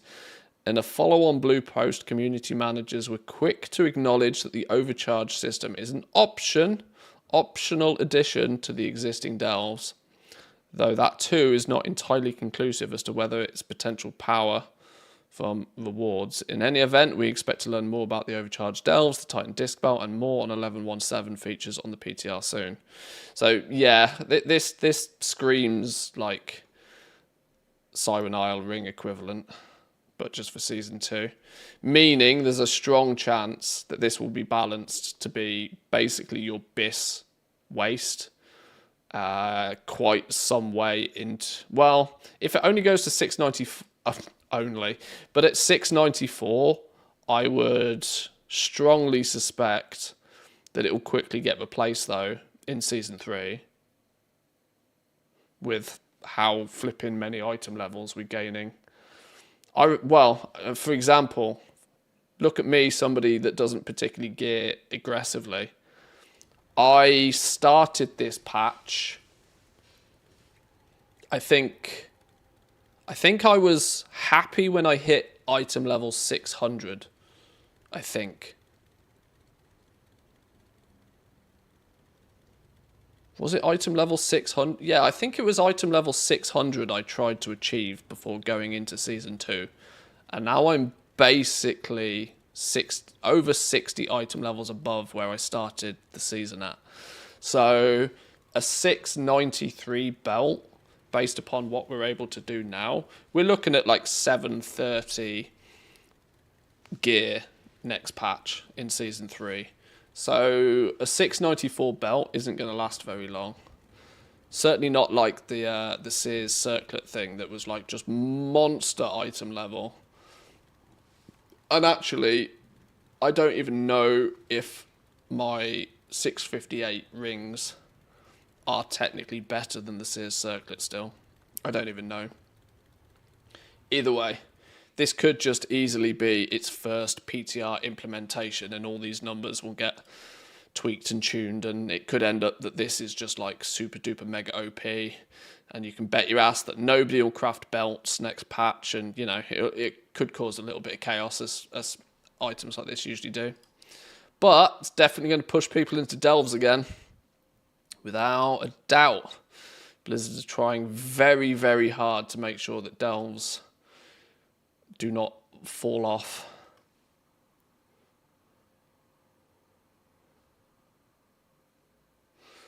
Relive the iconic story moments with the lore walking in 11.17. Is there any more info on this, or is this just copy paste? Yeah, this is Wowhead making 12 articles out of the same thing again. BFA time walking coming in 11.17. Yeah, okay, yeah, wow, okay. The third article on tier 2 recolors. Okay, good job, Wowhead. Got to get those clicks. Got to get those clicks. Post the same article 4 times. Hope nobody notices. All right, okay. Right, boys and girls. We're about to hit the 4-hour mark. I think I'm going to leave it there for today, and in turn also probably for the week. Last weekend we did some bonus streaming. Probably no bonus streams this weekend, and I say that mostly because I am at home this weekend, but the weather's meant to be reasonable, and I have so many things on my to-do list IRL that I'm probably going to use this weekend to get it all done, and we'll come back on Monday nice and refreshed to, you know, play some more video games. Boys and girls, thank you all for joining me. Have yourselves a wonderful weekend. Is there anybody online where we can send you over to? It's often difficult for me at this time of day where to know where to send you, because there's not usually that many people that I'm familiar with who are online. I'm going to live by the theory of letting you guys choose where you go yourselves. I know that's not great streamer sort of great streamer mojo, but enjoy your weekend, boys and girls. Come say hi on the Discord if you haven't already. Consider checking us out on the YouTubes. I'm not very frequent with posting the YouTubes, but of course when we get into more newsy stuff, that's where I do tend to get a few YouTube videos up for you guys. Yeah, have yourselves a great weekend. I'll see you all on Monday. Peace.